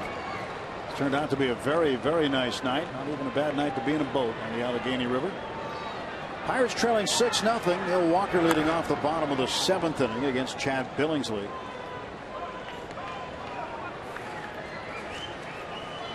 Neil is 0 for 2 tonight. He struck out in the 2nd. Grounded out to 2nd in the 4th. Kind of a 6 kind of thing for Billingsley. Last 2 wins. He's won 4 in a row. Last 2, Dodgers got him 6 runs in each one of those. They've got him 6 again tonight. 0-1. Walker up the middle and a base hit. Neil's 1 for 3.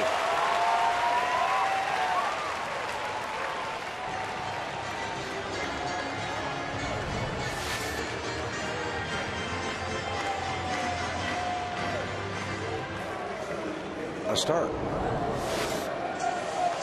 You got to start with the first one. And Alvarez at the plate. He is 0 for 1. Walked once. And struck out. Yeah, we know it's possible. It's a big 9 spot in the 4th inning Sunday. Against the Padres. Got that deal done. Alvarez is out. Walker safe at second. Yeah, and Billingsley wisely being very careful. Didn't have to rush. Wants to make sure he gets the out that's available. He's got a lot of cushion.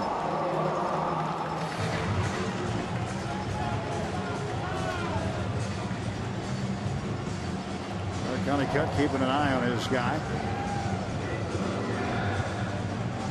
Now, one thing that Billingsley has not done this year is pitch a complete game. His 22 prior starts.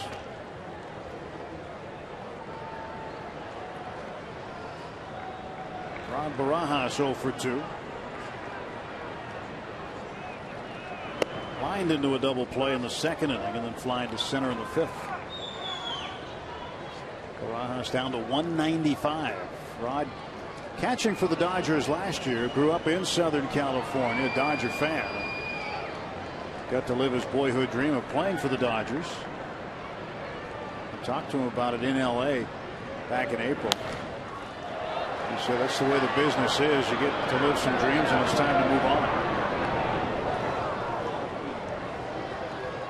And continue your work, which Rod is doing here in Pittsburgh.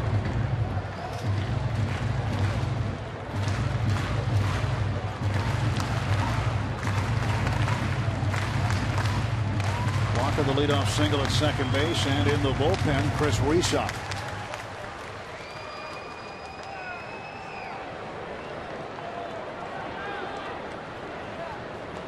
Nothing in 2 to Barajas. 1 and 2. Good job. Stands him up. That could possibly set up a breaking ball off speed pitch. But the thing you have to be aware of as a hitter, every setup pitch, not necessarily a setup pitch, that's going to change into something else. You might be thinking as a hitter, now is he going to go away? Well, sometimes you can come right back in.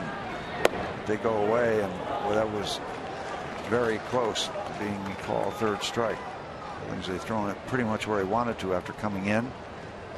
You don't necessarily get the breaking ball.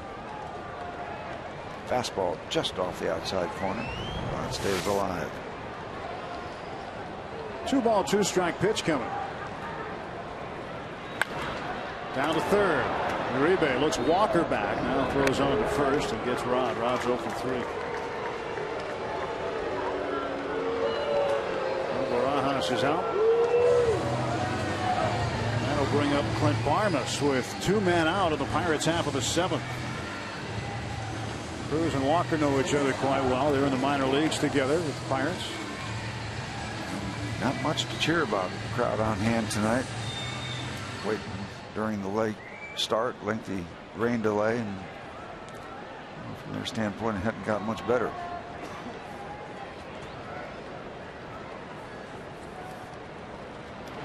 Off-speed pitch way outside. 65 miles an hour on the breaking ball from Billingsley. Barmes looking for his first hit in this series. Walker in scoring position. 2 men out. The pitch. 1-1. Now, what makes a guy like Billingsley so tough? I mean, he adds, subtracts. He has that slow curveball, but he complements it with that fastball. What makes him so tough to hit? Well, first of all, he's not walking anybody. He's throwing the ball pretty much where he wants to. He's making pitches, and it sounds simple, but it's not that complicated. When you're throwing the ball where you want to, and you got major league stuff, this kind of game can happen. Gets out of the inning. 1 hit, 1 left. Walker, the only base hit in the 7th.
Pirates baseball on Root Sports is brought to you by Jeep. Now get a great deal on a legendary Jeep vehicle at the Jeep Summer Clearance event. By AT&T, the nation's largest 4G network. AT&T, rethink possible. And by Levin Furniture and the all-new Levin mattress stores. For a great deal on a new bed, shop Levin's. Let's go Bucks! Old school bobbleheads. Good stuff. We'll have the eye patch on 3 of the 4. Chad Billingsley is going through the first 7 innings without giving up a run. Just 4 hits have been scattered tonight. Manager got to be happy with that. Jeff Locke pitching to the right fielder, Andre Ethier, and he delivers a strike.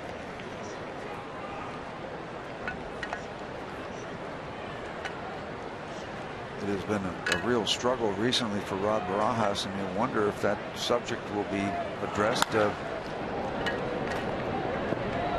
sure everybody's aware of it. Walker throws out Ethier. Well, McHenry's giving the Pirates offense, and Rod has really struggled at the plate. Mightily. He has 14 hits over his last 100+ at bats, and that's got to be of concern to manager Clint Hurdle. In terms of the offense, defensively, he's been doing what he does, and with the offense, McHenry has been better in that department.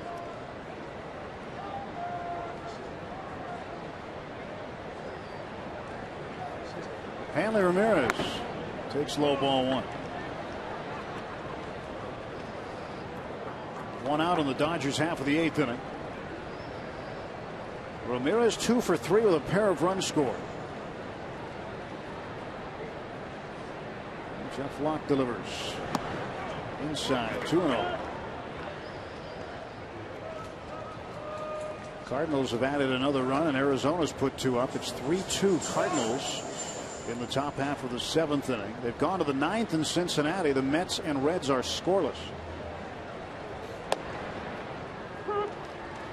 How about the Houston Astros tonight playing at Wrigley Field, shutting out the Cubs in the bottom of the 7th, 10-0. Well, it's been such a struggle for the Astros. Somebody's going to pay at some point. You don't know how big the payment's going to get, but they're going to beat up on somebody. Tonight it's the Cubs. Bouncer to short. Farmers has it, and Ramirez is out. 5 in a row set down by Jeff Locke since coming out of the bullpen. A luxury suite at PNC Park is the perfect way to celebrate a special occasion, entertain clients, or simply enjoy a night out on the town. Many options available to fit your needs, including the World Series suites for larger groups or a game day luxury suite for smaller groups. Be sure to check out pirates.com/luxury suites.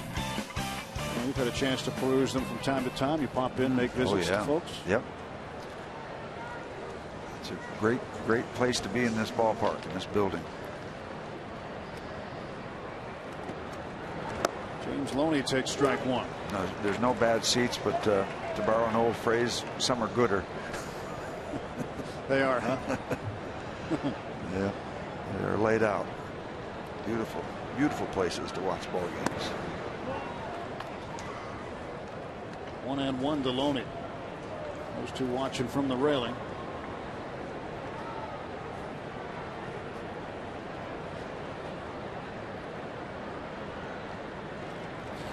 Working the gum, aren't they, in tandem?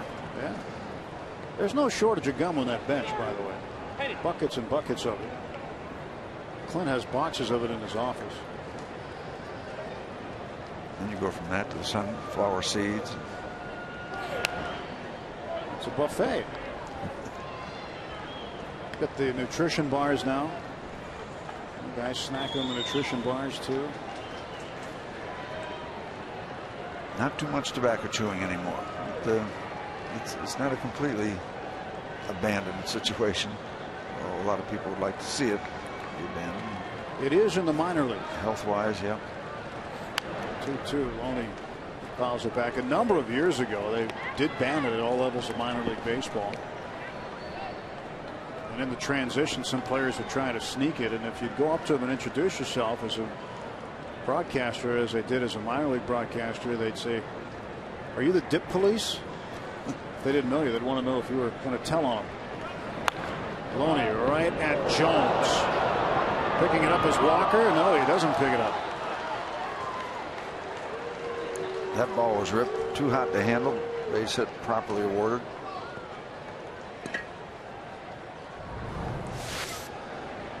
Garrett tried to get the body in front of it. He did, but still got off the angle. Had a chance, but that chance slipped away.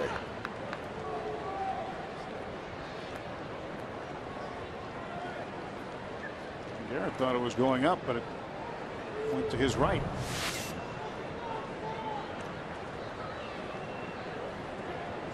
And now we'll see if Jeff Locke can find a way to get Luis Cruz out. That's the first hit Locke has given up since his promotion to the big leagues.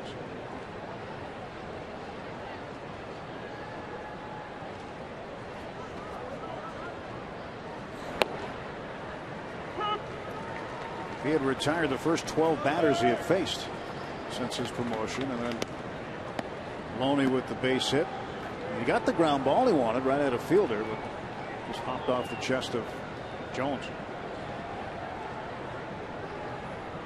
Luis Cruz looks at a pitch outside, 1-1. Yeah, and you're happy for Jeff Locke. I mean, you want him to succeed and do well, and he certainly is pitching well. However, you don't want it to be your lead story. When you're in a division race, you want the ball club to be more involved. Take nothing away from his effort.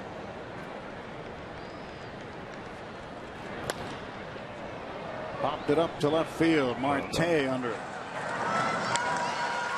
No runs, 1 hit, 1 left. Pirates to the bat rack in the 8th. Nice job by Jeff Locke, with the Dodgers in front 6-0.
Shots again from the AGH cam, telling part of the story here tonight. Chad Billingsley has been the leading man in this story, as he has shut out the Pirates to this point in the game. Josh Harrison pinch hitting for Jeff Locke in the bottom of the 8th in a 6-0 game. Good work by Jeff Locke. Faced 7 batters, retired 6. Completed his 2 innings of work. Just gave up a base hit, kind of not a tainted base hit, but sharply hit ball that resulted in an infield hit. Good work, good marks for Jeff. Talking to the other lefty, Eric Bedard. And Harrison right at Cruz. lines out for the first out of the Pirate eighth. Well positioned. Put the ball right on the button, but that's the way it's going for the Pirates tonight. PNC Park, just about game time, was deluged by rain. A little bit before game time, actually. It's a good friend to take to the ballpark. Yep, got your pet parrot. Put the right uniform on tonight, too. Marte takes strike one. Marte without a hit. Sweeps on a fielder's choice twice. In his first at bat, he had a check swing that made contact and held up until it reached first base, where James Loney was waiting for it. And the first pitch he saw. Pitch number 100 for Chad Billingsley. On the way. Marte looks at it. Check swing. Bill Walke says he did not go. 1 ball, 2 strikes. 69 of his pitches for strikes. He's 69%, right, Steve? That would be about it. Yep. And that's a good ratio, but that's a good base hit. Poke to right for Marte. 1 out single.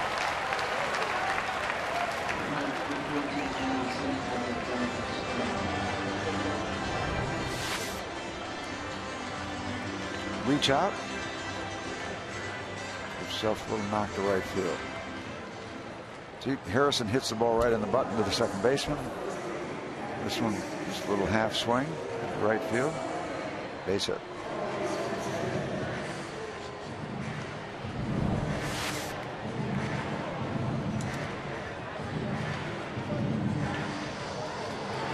One out, Marte, the runner at first, and the pinch hitter is Gabby Sanchez. He'll hit for Travis Snyder. Sanchez will remain in the game, go to first base. Jones out to right. At the top of the ninth. A little interesting scenario in Cincinnati with the Mets in the top of the ninth, scoreless game. There goes the runner. And the ball delivered late, and Starling Marte with his 4th major league stolen base. Had that one easily. And not a huge concern by Billingsley and the Dodgers. Off to the races, and right, no contest. Anyway, in Cincinnati, top of the ninth, scoreless game. The Mets have runners on first, now second and third with 2 outs. Stay tuned. Just in case you're interested. Pirates hoping to not lose any ground. Sanchez to right field. Backing up is Ethier. Marte's going to tag and head for third. Here comes the throw, and Marte's in easily. Chance for Ethier to just show off his arm. Nothing really to lose. Air it out.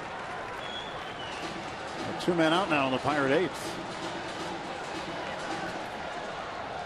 This will bring up McCutchen. Frustrating night for Andrew, 0 for 3. Well, he thought he had a base hit his first time up. Got a rocket up the middle, and Billingsley just barely got a piece of his glove on it, deflected it over to the second baseman, Cruz. Dutch's crew wants a hit right now.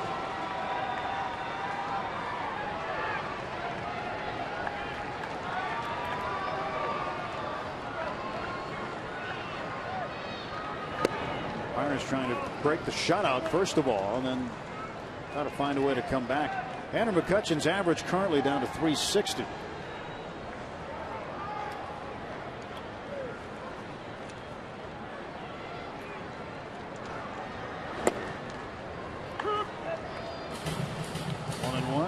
Talk about a guy like Billingsley. Yeah, he's throwing his pitches. He's mixing up the fastball and slider, taking a lot of speed off a curveball. So he's got his full complement of pitches going, and his control has been outstanding. That's how you win. 1 and 2 to Kutch. So many times we talk about release points and arm slots and all this and follow throughs and mechanics, and they're all part of it, but it can get down to some pretty simplistic fundamentals. Throw the pitch you want to throw, the way you want to throw it, where you want to throw it. You will win.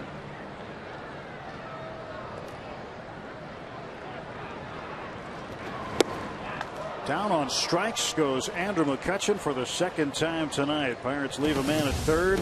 On to the 9th inning. 6-0 Los Angeles.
runs, 5 hits, and 1 error for the Buccos.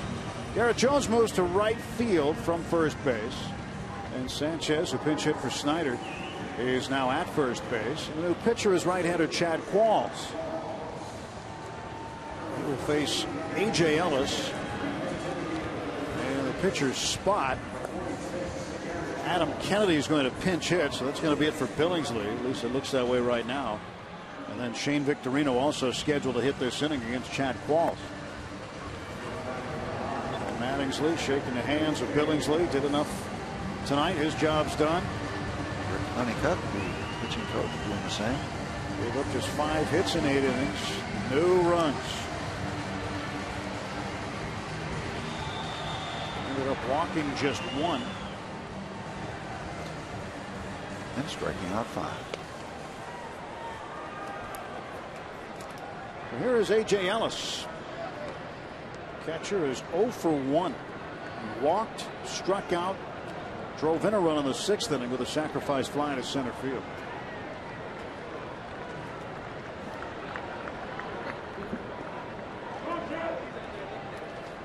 A.J. Ellis awaits the pitch from Chad Qualls as we start the top half of the 9th inning. And they've gone to the bottom of the 9th in Cincinnati. Still scoreless between the Reds and the Mets. It was Matt Latos who started for Cincinnati. I'm assuming he's long gone by now, but it's like another solid outing for him. Indeed. Washington is underway at San Francisco. The Giants certainly keeping an eye on this game here in Pittsburgh, because the Pirates, with a loss last night to the Dodgers moved into a first place tie with the Giants atop the Western Division to start action tonight. Down to short. And Barmes throws him out. 1 gone. Ellis rounding out to Barmes. Root Sports All Access game, originally scheduled for tomorrow, has been moved to August 28th. And the Pirates will take on the Cardinals, so make sure to tune in on the 28th for all the behind-the-scenes stuff that you'll see on our Root Sports broadcast. All Access. Production crew gets all their airtime. The Gypsies down on the trailer. As they should. But it's not about them. It's about what they do down there. What it takes to bring you a game. Pretty good stuff, too. That'll be coming up on August 28th right here on Root Sports. The whole package of access to the manager. We'll hear from Clint Hurdle. One of the players will be mic'd up, so you get a lot of the inside stuff. Know people a little bit better. Get to know what this is all about a little bit better. The production story. There you go. Nice catch. 22,729. Announced attendance tonight, and they're not having a good time. Kennedy fouls this one back, and it's 0-2 quickly. Dodgers also with action in the bullpen. Looks like they will go with left-hander Randy Choate. He of the quick hands. Terrific reaction play. Choate will pitch the bottom of the 9th for Los Angeles. And the Cardinals are starting to pile down the Diamondbacks 5-2 in the 7th inning now. Milwaukee continues to struggle. They're out west playing the Rockies. Colorado with a 6-2 lead at Coors Field. That's a good reason to bring a glove to a game, isn't it? Yeah. And you pose for the photo. Very nice. 0-2. Down to third. Pedro, backhand diving stop, no throw. And Kennedy aboard with a base hit. Pinch hit single for Kennedy. Pedro got to the ball, but when he got to his feet, didn't make the throw. I don't think he's going to have much of a chance here. That ball split way over on the side. Had to leave his feet. That makes a problem anytime, but on the backhand side, he's got a great arm, but I don't know if he's going to get anybody on that one. Qualls will face Victorino. Victorino 0 for 4. He does have a run batted in. Drove in Luis Cruz from third base with a ground ball to second back in the third inning. And that's what got things going, their first run.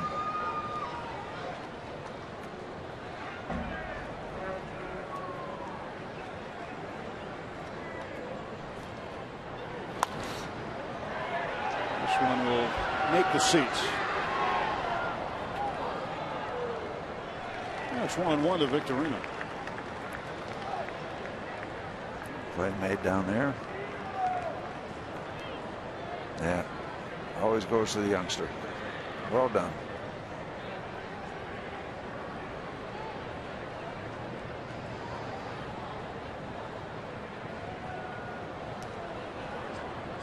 Chad Qualls set to deliver the 1-1 pitch. Again, foul back, 1-2. Another souvenir delivered. We're looking for positives now. Lots of souvenirs.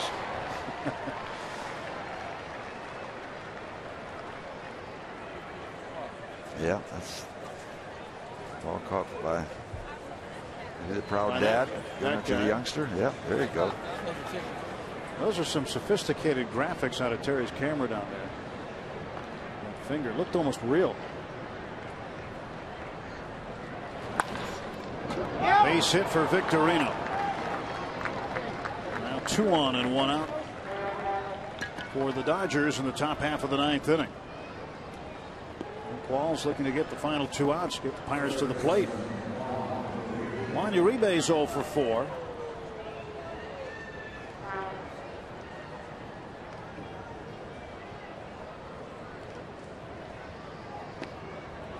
Glenn Barmison probably to remind Chad Qualls, who's going to be covering ground ball.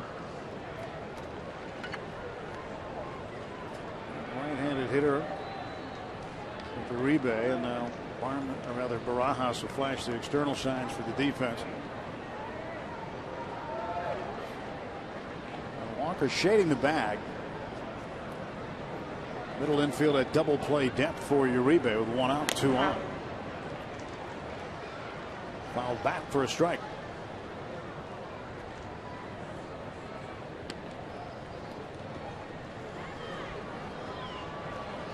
Pirates need to find a way, Steve. They're in a bit of a lull. All teams go through these. This is not the best time to go through it, but is there ever a good time? No. Nope. They do happen.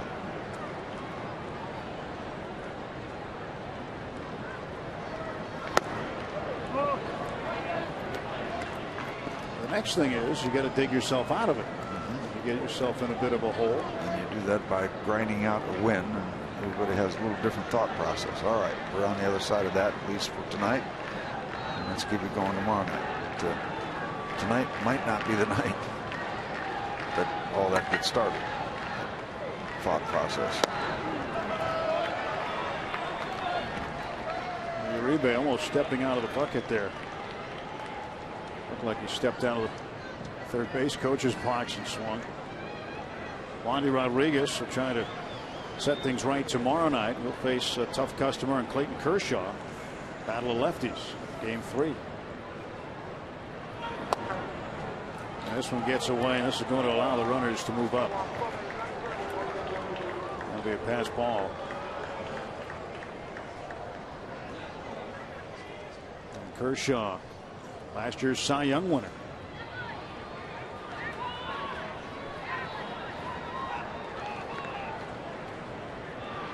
That's a tough pass ball right there with 1 out. Now that takes the forced play off. Where a double play ball could have ended the inning. Now you've got runners at second and third. Also with runners at first and second. The infield fly rules in effect. Less than 2 outs, but not anymore. I don't know whether there's a home run, but the Reds have just put a 3 spot up in the bottom of the 9th. I would think it'd have to be. Yep, they walked off the Mets. So the Reds somehow, some way continue to play red hot baseball. Jay Bruce with his 23rd home run, a 3-run shot in the bottom of the 9th, walks him off.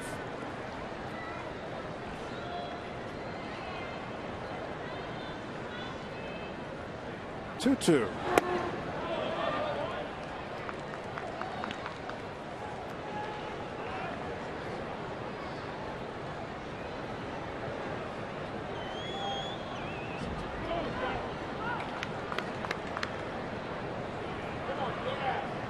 3 balls and 2 strikes the count to Uribe.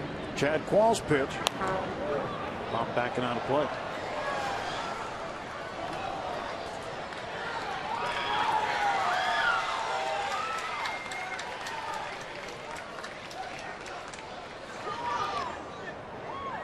Chad Quall's looking for an out here. He has had some pretty good outings since joining the Pirates. With 2 hits after getting the first out, and the pass ball by Barajas. Have runners at second and third. Payoff pitch. Broken bat, foul ball.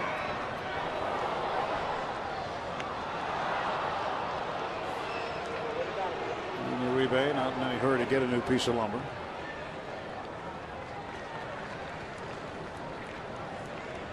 He's disappointed. He didn't get it. He's giving her the look, too. Get the look.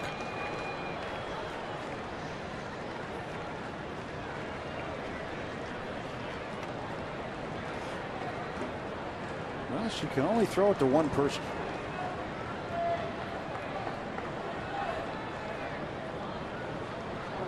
A 3-ball, 2-strike pitch coming. Uribe looks at ball 4. And the bases are full of Dodgers with 1 out.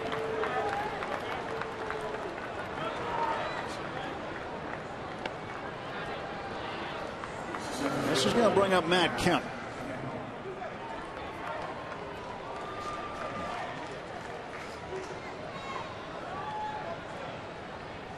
Matt Kemp, with the bases loaded, through the course of his career, has been pretty tough. This season, with the bases loaded, 0 for 5. He struck out 3 times. Ray Searage takes the slow walk out there. Pirates have action in the bullpen. Things slowing down here in the 9th inning for the Pirates. They got the first out. A.J. Ellis grounded out. And Kennedy, the pinch hit base hit. Shane Victorino, the single to right field. Chris Riesup up for the second time.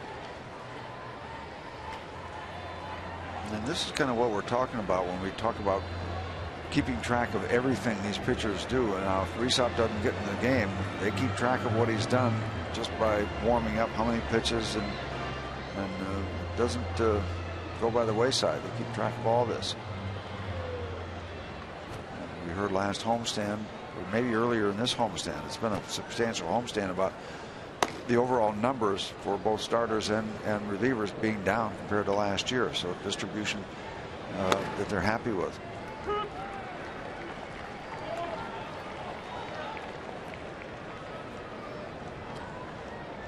Oh, and 1 to Matt Kemp. Kemp has a base hit, 1 for 4. He has scored a run. 1 to Kemp. Kicked by Qualls. Dodgers are going to get another run. And the base hits that Matt Kemp has had tonight, they're going to look like line drives in the scorebook, but man, he had one that he hit right into the glove of Pedro Alvarez that was scored a base hit. And this time off the leg of Qualls.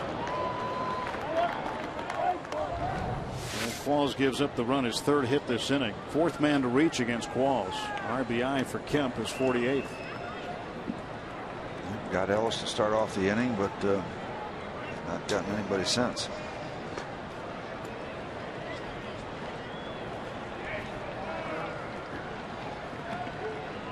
Four grand slams in his career this season. He's got 1.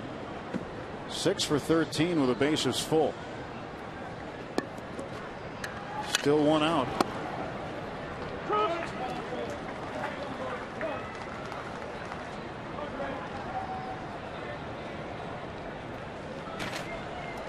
Top of the 9th, a 7-0 Dodger lead.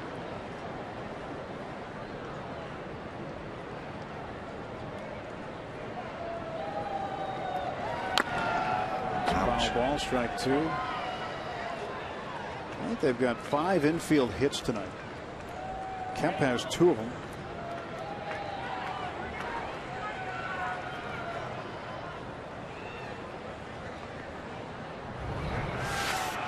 Well, he takes a shot right off that instep, just below the shin guard. Might be a night for shutouts around the National League. Phillies shut out the Marlins. Cincinnati a shutout. Atlanta a shutout. Dodgers working on a shutout. 0-2 to left field. Marte running, won't get it. Dodgers are going to get 2 out of this. Qualls cuts it off and doesn't throw it to the base. And the wheel has completely fallen off the cart for the Pirates tonight. Now, if Qualls lets that ball go through, they got to play at the plate.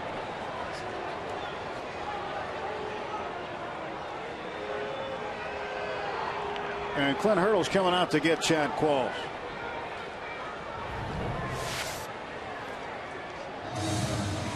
Marte with a strong arm.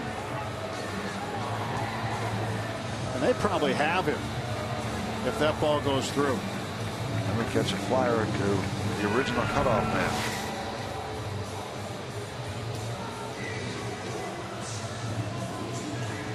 Well, Chris Rhysop will take over. Clint Hurdle's made the change in the 9th.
Three runs, and Qualls for some reason decided to cut that ball. It was coming to the plate.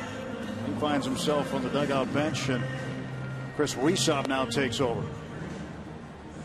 9-0 Los Angeles. Well, we talked about saving arms. The pitcher used, pitcher you didn't want to use. Qualls to finish things up in the 9th inning. And well, they probably had an out at the plate if he doesn't cut the ball. And Uribe scored. Good throw from Marte. So Hanley Ramirez still 1 out, and runners at second and third. Kemp at third, Ethier at second. He got a base hit. He'll go down to second on the throw, get 2 RBIs out of that.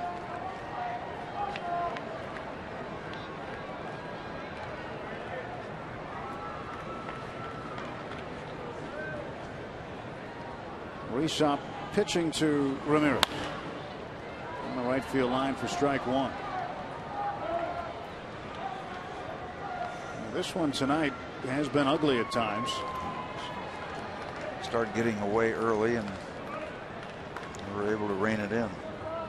Well, I think you go back to the 4th inning when Matt Kemp hit a ball right into the glove of Pedro Alvarez.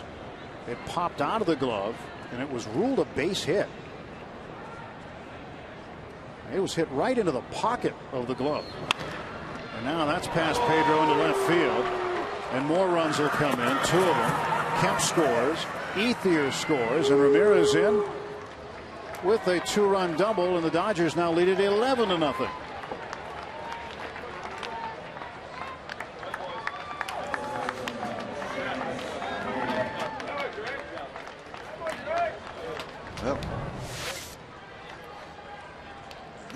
to say about this one.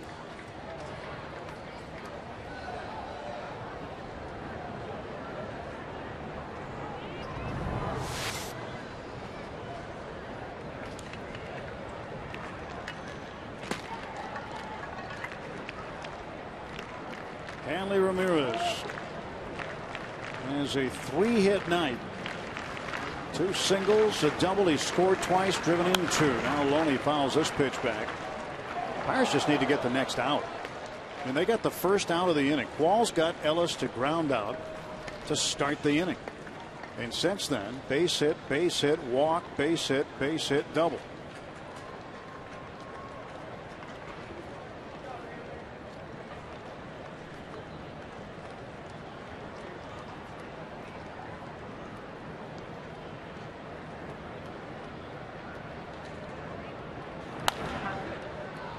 Popped up. Tough play. Barmes wants it. He's got it. 2 down. And the Bronx cheer from the folks that are left.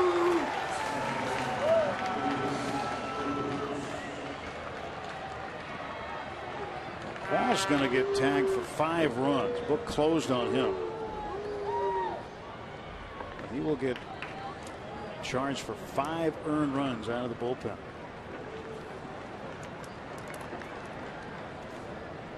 And now Luis Cruz, who's not necessarily public enemy #1, but he's got his picture on the post office wall. 3 for 4 with 3 runs batted in.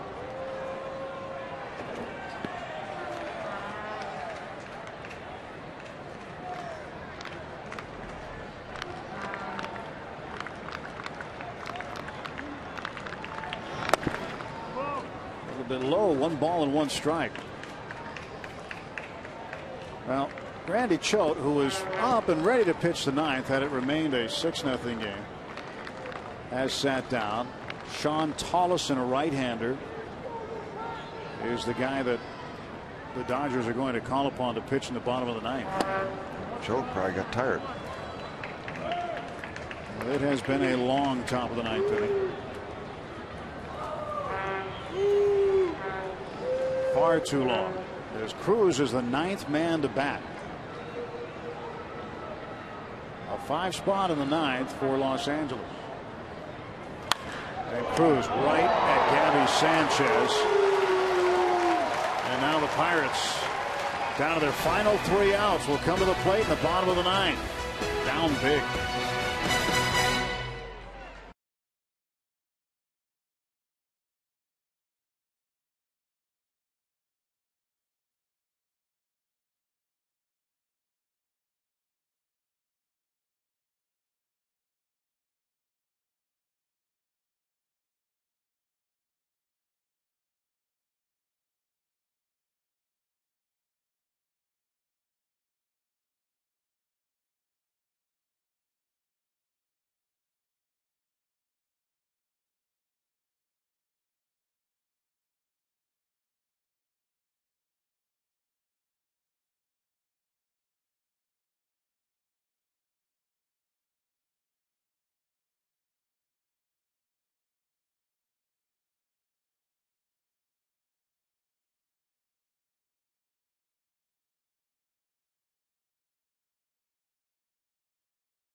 We'll have Garrett Jones leading off, then Neil Walker, then Pedro Alvarez to face right-hander Sean Tollison.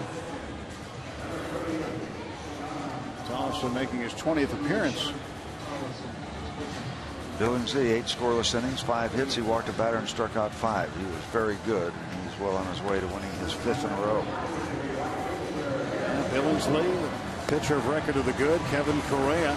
That streak will end. Yeah, Kevin's on the hook. His career best 7-game win streak looking like it's coming to an end. Unless the Pirates can pull off the miracle of miracles and get 12 here in the 9th. Or at least 11. But runs have been tough, if not impossible, to come by tonight. Good thing about baseball is always tomorrow. Where was that second front of weather when we needed it?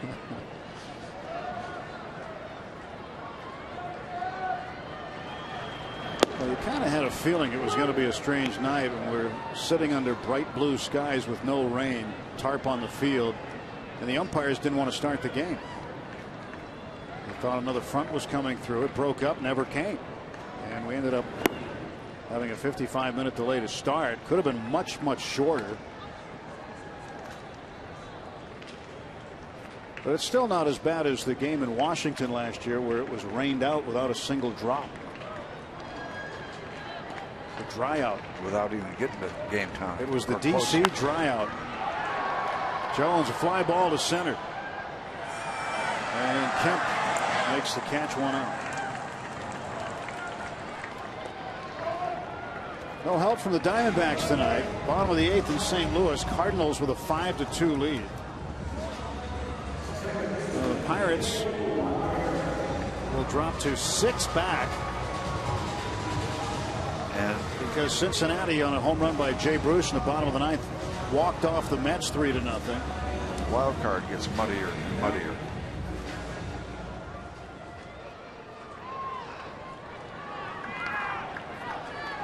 Cardinals will remain a game back if they win. Pirates somehow, some way need to hold on to second place heading down to St. Louis this weekend.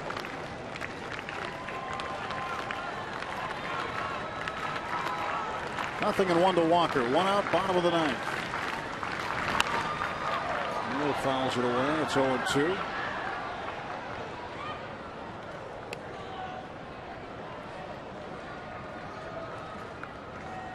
Pirates looking to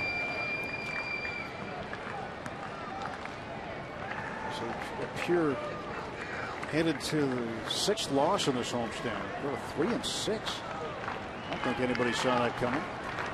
No. It's been so good at home. 2-2 against the Diamondbacks. Split that series. Padres took 2 of 3. And now the Dodgers will have taken the first 2 of this 4-game set. And it was right around this time last year where the Pirates had their worst homestand in a long time. They went 0-7. They were swept in 4 by the Cubs, swept in 3 by the Padres. Padres a factor again. Pirates will see the Padres on the road next week in Southern California.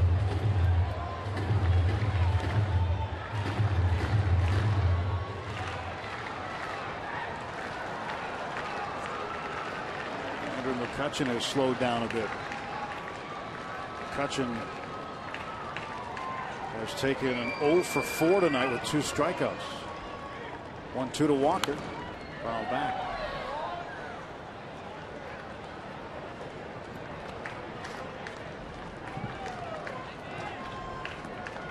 Alvarez in the on-deck circle.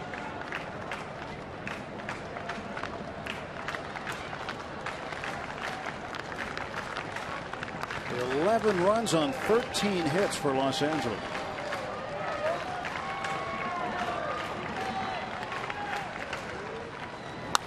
Walker lifts one to right field, running after it, Ethier.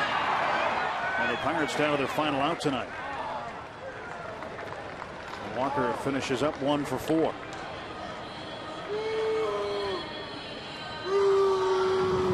So bad night at the office for the old Buccos.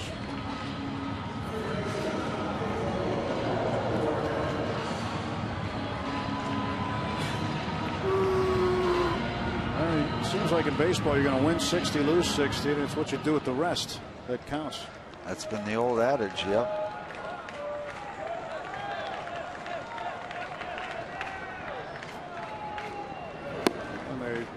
Pitch is in for a strike. 0-1 to Alvarez. And Hurdle doesn't show it right now, but he's got to be disappointed in what he's seen here tonight. Alvarez down to his final strike. Tomorrow night, Wandy Rodriguez hopes to be the stopper, looking for his first win as a Pirate. It's going to be a challenge with Kershaw. He has been terrific. 0-2. 1 ball, 2 strikes.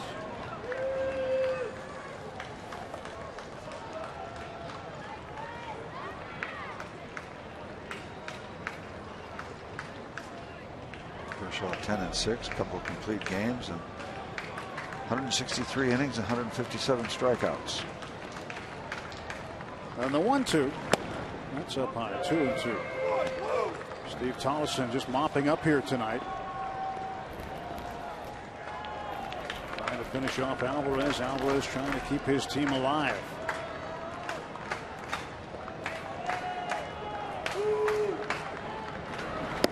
Strike 3 call, and that's the ball game. Pedro strikes out twice tonight looking, goes 0 for 3. And the Pirates fall in an ugly one to the Dodgers, 11-0. Luis Cruz with 3 hits and 3 RBIs, 3 hits for Hanley Ramirez.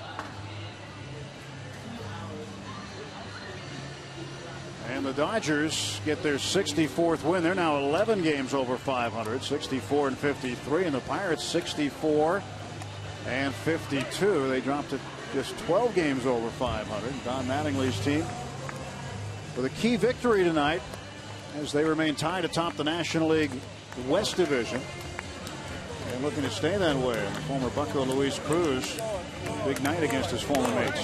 This one did not go well. Pirates being shut out 11-0. There's not much you can say about that kind of ball game. It was very disappointed, and then add some frosting to that cake for the fact Cincinnati won again and St. Louis is winning. So not a good night all the way around for the Pirates. Got to get it turned around behind Wandy Rodriguez tomorrow night. That's always tomorrow. 11-0 final score. Let's check in with Rob King and Kent Tekulve.